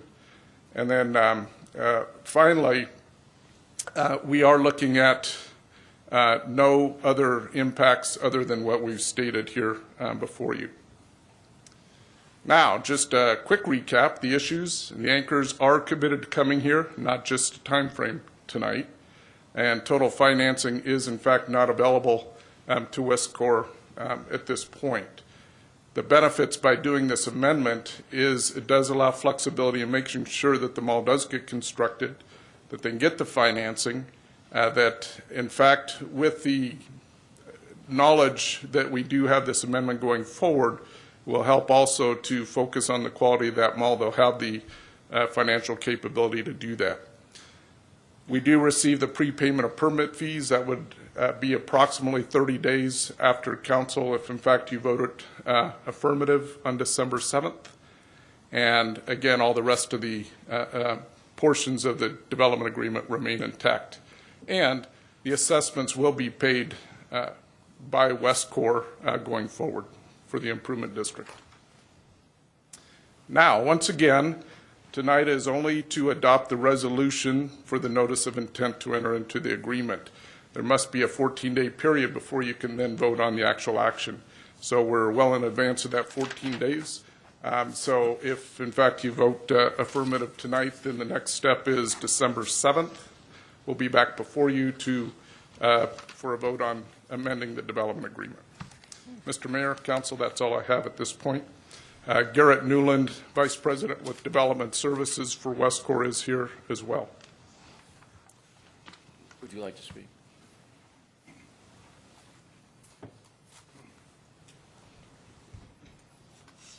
Good evening, Mayor, Council. Good to see you. First time in your new facility here. Very impressive. I must say there's a lot more room than your previous location. I'm here before you tonight really in response to an unprecedented economic condition that we're not just facing locally, but really nationally and even globally. Public and private sector alike have had to make some very tough decisions over the past, say, year to year and a half. And just about every company and every community across this country has had to make those kinds of decisions because of this, what I guess has been termed the Great Recession that we're all working through together. We are requesting an extension of timing on our development agreement. We are unable to deliver them all as planned. Brian went into some of the details on that. We do have anchor commitments, but not to the timing that we had discussed previously. It's really the same thing for a lot of our small shop retailers. The growth strategy for many of these retailers has changed drastically in the last year and a half.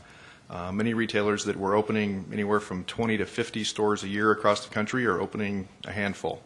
And they're really focusing in on existing locations, waiting for the market to improve again before they start opening new locations. The other reason, as Brian mentioned, is really the financing environment. Credit is still very tight across the board. Not just for us as a developer to get the kind of terms that we would need to build a project like this, but also every one of the 100 plus retailers that would come into our mall, they also have to get financing to do their improvements, and it's very challenging today. It will improve, but it's very challenging today. This all points to a need for us to put a hold on the delivery of the mall for now.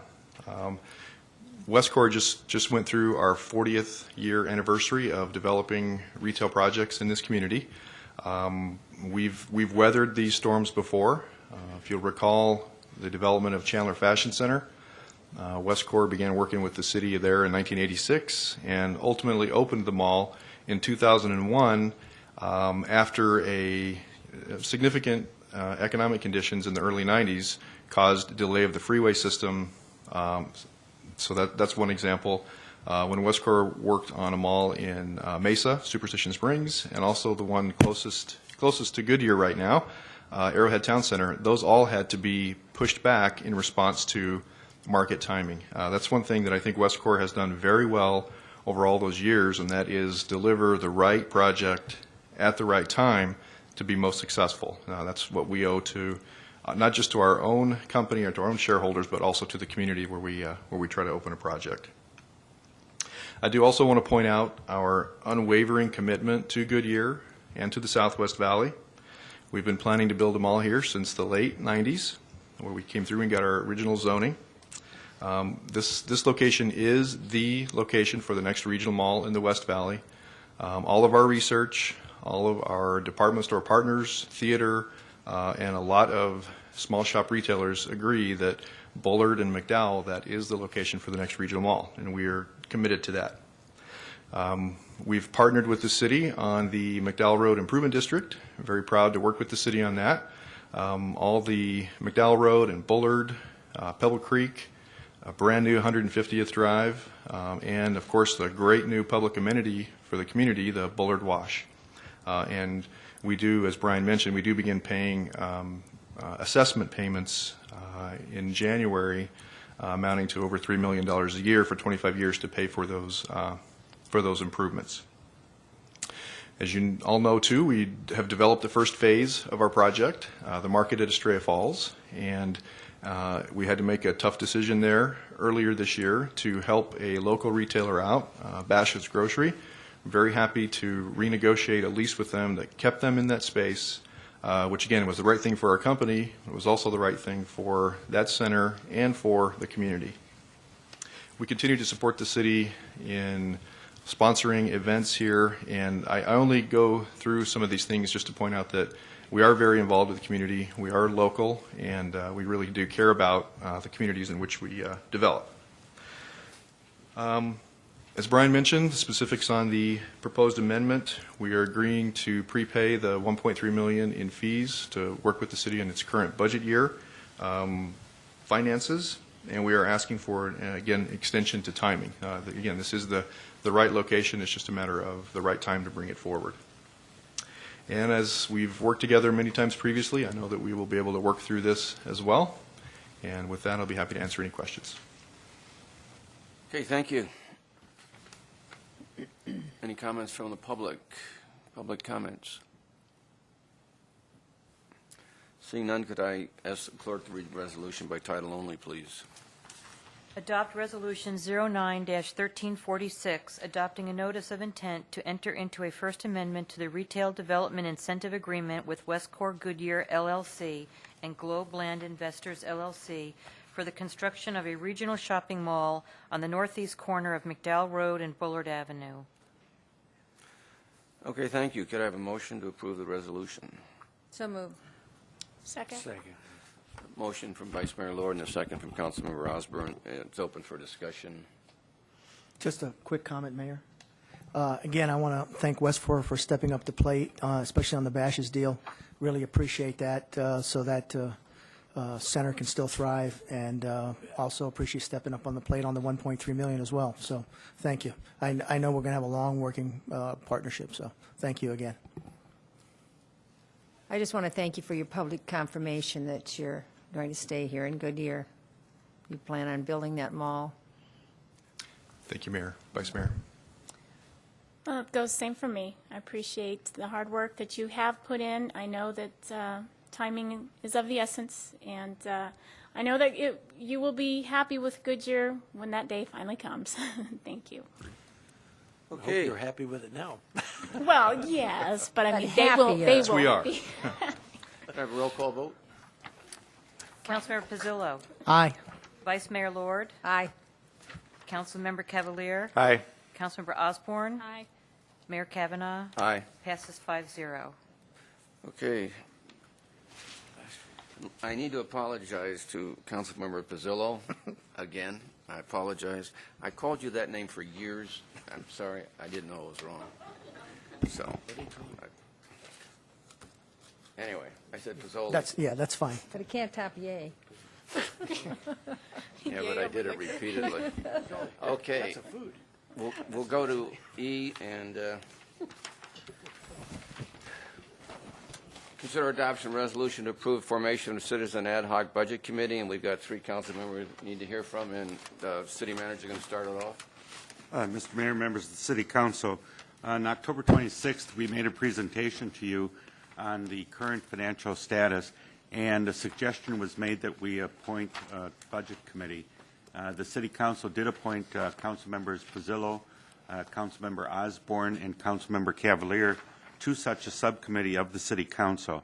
That subcommittee met twice and came up with the summary of recommendations which are included in your packet, and I won't go over unless you want me to.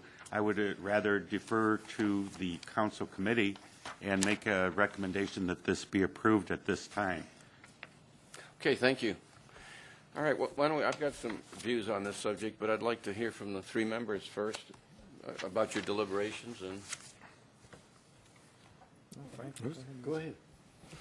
I'd like to, I guess on the deliberations, we all kind of met to try to come up with a consensus on kind of a framework for the committee.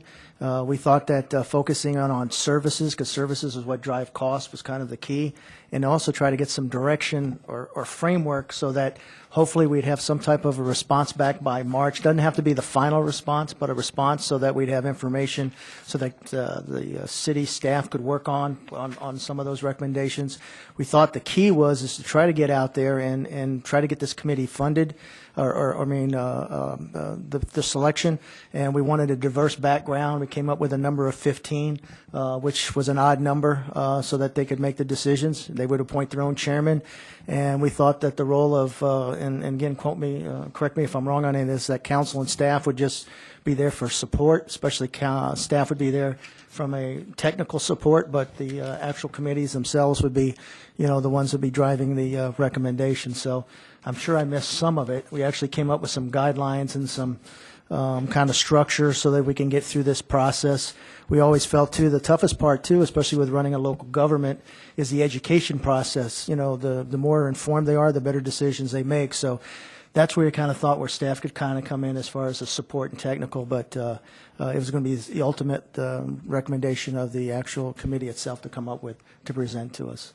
And I'll just pass it on to Frank or Joanne, anything you want to add? Well, I just want to add one little thing, or Joanne, go ahead. You have something to say? I would say that you hit it pretty much, Joe. I think the key thing also was that we wanted our citizens to have the tools to be able to come up with some recommendations, because it is kind of a short period of time that we're looking for help for the next budget.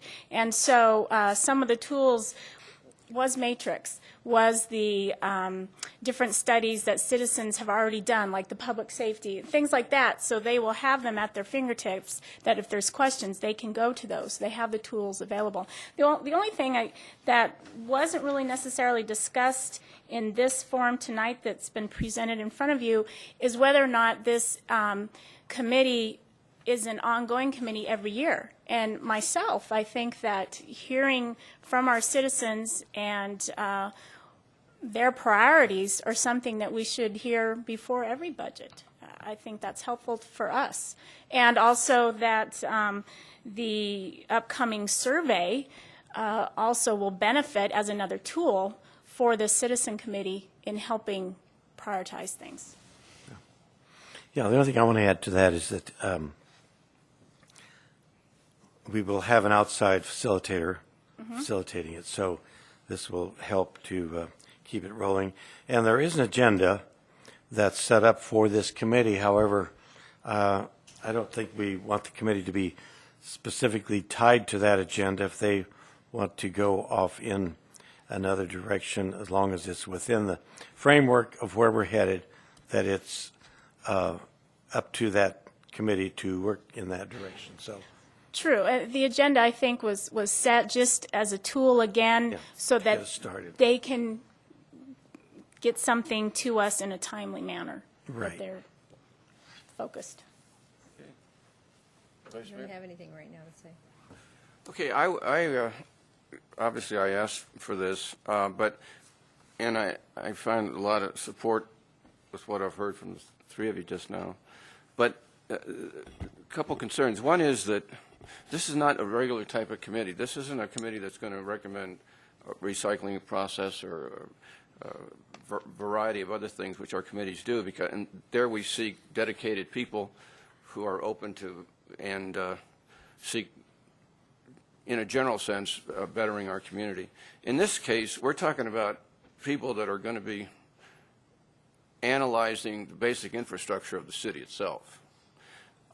And I think we need a qualification on the application that the people who apply for this have basically done it before. Fortunately, in Goodyear, we have one of our strongest things is our people, and I mean that literally. And we have a lot of people here who have current and or past experience in leading large organizations and in finance. And I think we should qualify the application to say that's what we're looking for here. We're looking for a person who's had their own business and at least 50 employees, or has been a member of a large organization such as Lockheed or others, or in the military, if it's a person with 100 to a couple thousand people working for him or her. I think those are the people that we need, because they understand the hardships, they understand the difficult decisions, and many of them have been through cuts before, and we need top-notch people who aren't better people but are just a lot more experienced in the subject of running a large organization. I think that's a basic criteria that's absolutely essential here. We want to make sure that the recommendations that come to us are actually realizable, and they don't reflect opinion pro or con against the city or the city structure, but in fact are representative of the individual's past experience. Not to optimize that characteristic here would be, I think, a major fallacy. I think also, so I would ask that some provision be made for the application to include those provisions, and which are obviously delimiting.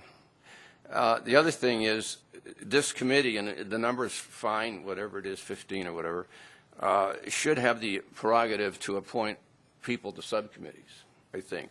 So they can, instead of themselves getting out into the organization, they can have a subcommittee do it, vis-a-vis the Gilbert experiment, which is going on right now.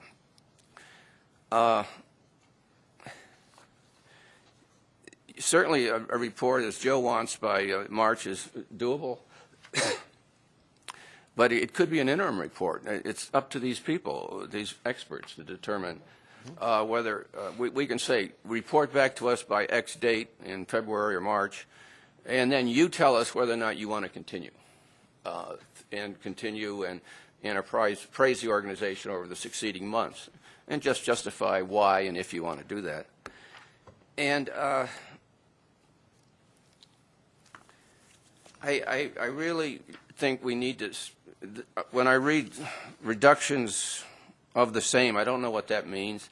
I think we need to put in the charter that one of their objectives is to try to identify reductions in the operating and maintenance costs for the city. And that has to be a clear-cut responsibility. It doesn't mean they're going to find it. It just means that that's part of their charter. And I understand the use of the word educate, but I think a better word is to be informed of city. The people that I have here are people that have already been educated. They need us to tell them how a city operates, but educating them is not the process here. It's I want to know what you're doing, how you're doing it, and then I'll have questions for you. It's not educate me on the municipality in the United States of America function. So if that word's important, fine, but it's just not my understanding. I'm really looking for people who are expert in this subject, and we've got them. I don't know that they want to do this. That I don't know. But we've had the city come to us twice with budgets, and reductions were incorporated in both. We need an input from an outside expert source. So I just want to make sure this isn't just focused, Mayor, on just cuts. No, it isn't. I'm not saying Okay, change. because that's, you've brought that up twice, and so I just want a certain, I would hope, congregating this type of committee together, that, you know, they would looking on the total budget as a whole, and if that looked like that we aren't cutting in the right areas, that they certainly, that would be suggested. Yeah. Yeah, okay. I No, just I'm wanna not make sure. saying change the Okay. rest of the charter. Okay. It's just that, just to clarify it, that that's clearly one of their objectives, is to attempt to identify that. Yeah, the one thing I want to tell the committee that just as one of the council person feels is that I want the respect given in the committee to the staff. I don't want them to think that our staff is not capable of running the city and organizing the budget, because we have some excellent people here who have years of experience.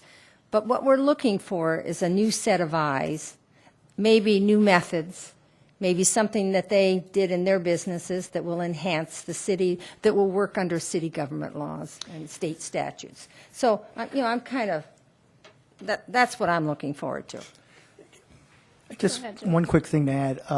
I agree, Mayor, that we need some people on there that have a background running a business, but I don't want to limit it just to that. I think from a diverse background, we want people who are getting services as well as those at the high level of the business end who have run companies before. Because I think when you're looking at multiple eyes, you want people looking at it from different perspectives. So Exactly. I would like to see a diverse group on there, not just business leaders, but I'd like to see, you know, working moms or some others looking at the budget, because they're going to look at it from a little different perspective.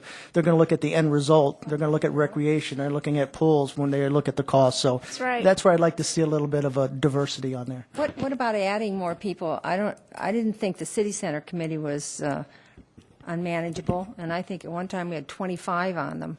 Well, and on I the had committee, suggested so. 20, and then it came up smaller. You know, that's I think, an easy thing. But I will agree with Joe, and respectfully, Mayor, I disagree that this committee should be fully of those business financial minds, because we are talking about services, we are talking about priorities, we are talking about looking at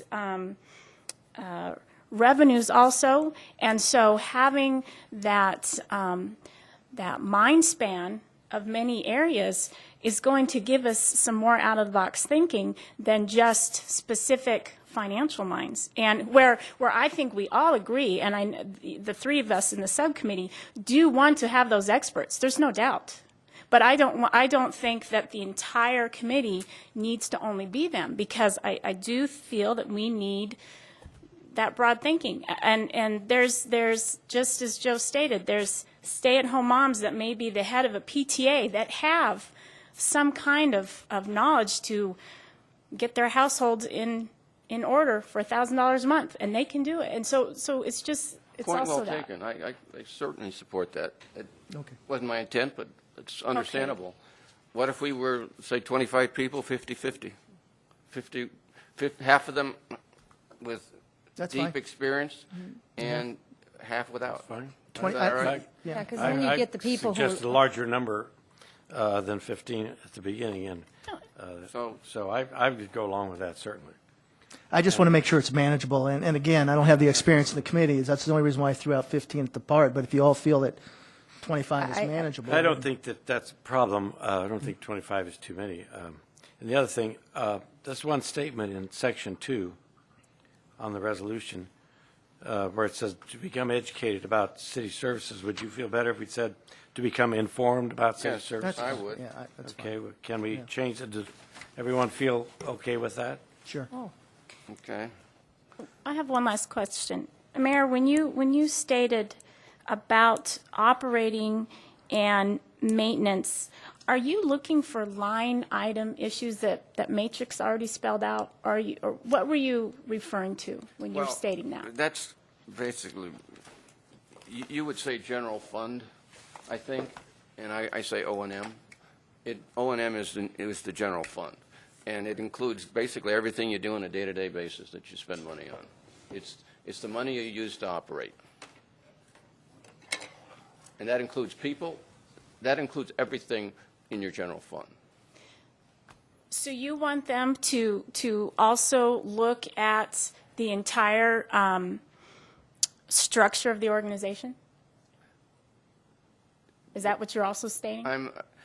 To the extent that, they think they can do that, I think they need to get back to us with this interim report and see really what are the challenges they face, what are the low-hanging fruit they think exists, and then they can tell us what they need to proceed or not to proceed. When you say structure, we could be talking about that for days. They aren't going to get into the entire organization. Okay.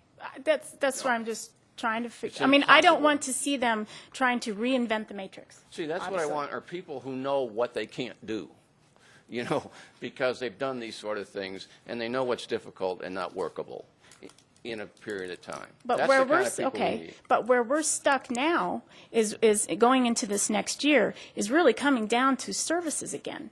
It's coming down to police and fire. It's coming down to Parks and Rec and bulk trash again. I mean, it's coming down to those, and so that's why the opinions of the broad group need to be heard. That's fine. I had something else, but I forgot now. Go ahead. Well, if I may, and I think we've got to be careful how we look at the matrix, because that matrix was built at a time when the economy was a lot different than it is now, and the structure of the city is a lot different than it is now. So I think we've got to be careful how we look at the matrix. I have to disagree with you on that. I totally disagree. That was a well-done study. We asked for it. And Mary, you are a real backer on that, to get that done, because you felt that the staff wasn't working to the what's the word I'm looking for, guys? I'm getting tired. But anyway. I didn't think that. I did ask for it because it's part of my total life, appraising and evaluating organizations. No, I know, but you All did. organizations should undergo that. Absolutely, and you But it was- believed in it, and now we're going to say we spent all this money and on us. I'm just counteracting what Frank is. That Not isn't what what you're I saying. said. That isn't what I Okay. said. Well, let's just I make said, it clear then. let's We're make- not arguing, guys. I just want clarification. No, I'm not. Frank just want said it was a clarification. different economy. And we have to look at things in a different That's all I'm light. saying, I think. Yes, the matrix is very effective, and the matrix works. But again, the matrix was done in a different time. So keep that into consideration. And Mayor, I really was not arguing.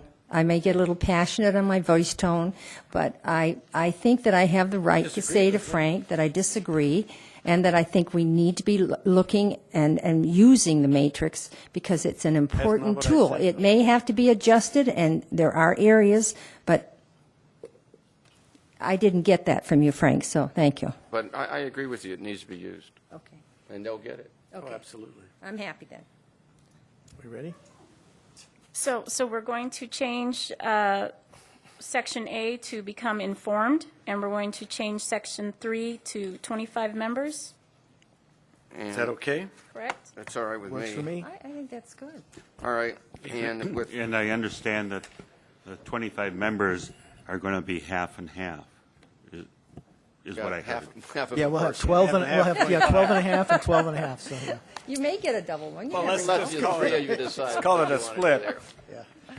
Okay, so you were given a sample of the application that we were hoping to have out to the public tomorrow, so that we can start this process. Is everything good with the application, as is stated? The application lists the background and education. Yes. It gives you, I think, all the information. I think it gives you everything you need. I just want to make sure. Well, no, I think you got to make that as one of the eligibility criteria for these half of these people. Right, but the application, it will grab the information that you need to go through the, As long as the people know that that's expected. You just don't send it out without telling them we're looking for that, and to identify your experience. I think the application identifies the experience. I mean, you're don't think talking so. about, I don't know. I thought the app did ask about educational experience, work experience, and all of that. Well, Where is it, Johnny?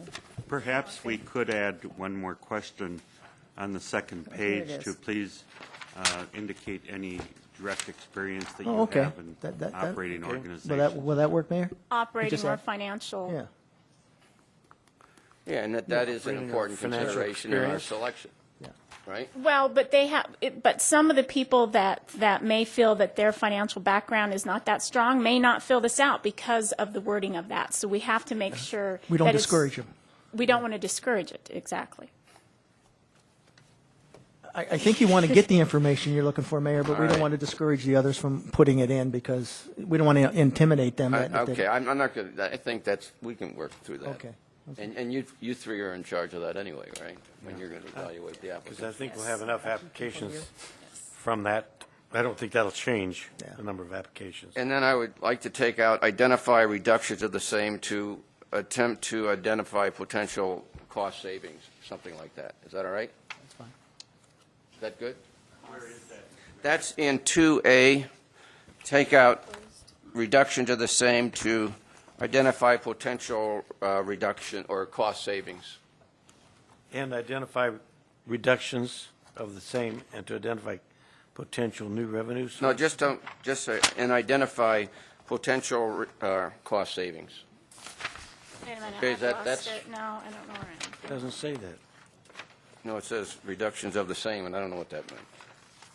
He's just asking to swap out reductions of the same to cost savings. Okay? You still want to keep the revenue piece in there. Yeah. Keep everything else. So and program services, what's the phrase in there? To become educated about city services, programs, and funding, to No, to become be informed about that, to provide input on services and program fundings, comma, identify potential cost savings, comma, and identify potential new revenue sources. Bingo. Was that all right? That's fine.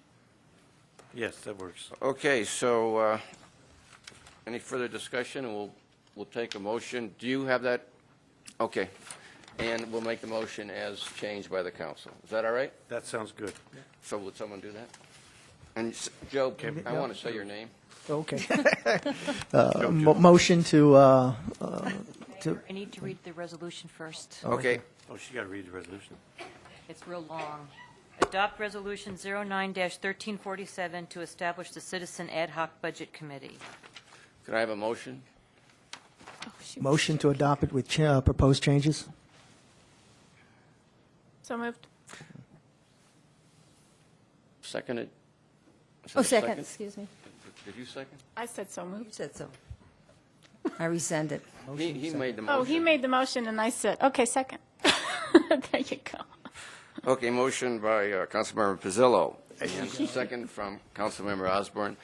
Roll call vote, please. Vice Mayor Lord, Aye. Councilmember Cavalier, Aye. Councilmember Osborne. Aye. Councilmember Pizzillo. Aye. Mayor Kavanaugh. Aye. Passes 5-0. Okay, thank you. Comments from the council on current events? Well, I'll just be real quick. I attended the governor's post signing of Senate Bill 1403. Following that, I went to Mayor Gordon's international reception for delegates to the Greenbelt Conference and had conversations with some different and interesting countries about a business they'd like to bring to the States. I attended the GPEC International Council, and this time I joined with Holland in their breakout. And they are very serious about relocating companies and expanding to the United States. And I really felt like they might be a match for Goodyear, so I'd like to see how that progresses. I spoke for you, Mayor. You were gone on business last week at the ribbon cutting at the revitalization of Western Avenue. It was well attended, and it really looks good. So it's just the beginning of more to come. And then today I attended the press conference for the governor when they announced SunTech company is coming to Arizona, and no designation. It's either coming to the West or the East Valley. Thanks. Thank you. Just kudos During to the you. League of Cities at San Antonio, it's a lot in the meeting, but one thing I think everybody would find interesting, we did have a top economist from the United States. I think his name is Friend, and he spoke very well for about 45 minutes. When you include everything in the economy, he says we're at the bottom. When you talk residential housing, we have not reached bottom. And when you talk commercial, we aren't even close. So from his perspective, we're still in for tough times around here, so. Is it nation or just state? Nation. I'm sorry, as a nation. Yeah, the banks are still closing. Yeah. Okay, city manager. I have nothing this evening, Mr. Mayor. Okay, thank you. Any inquiries of staff by council? Meeting is adjourned.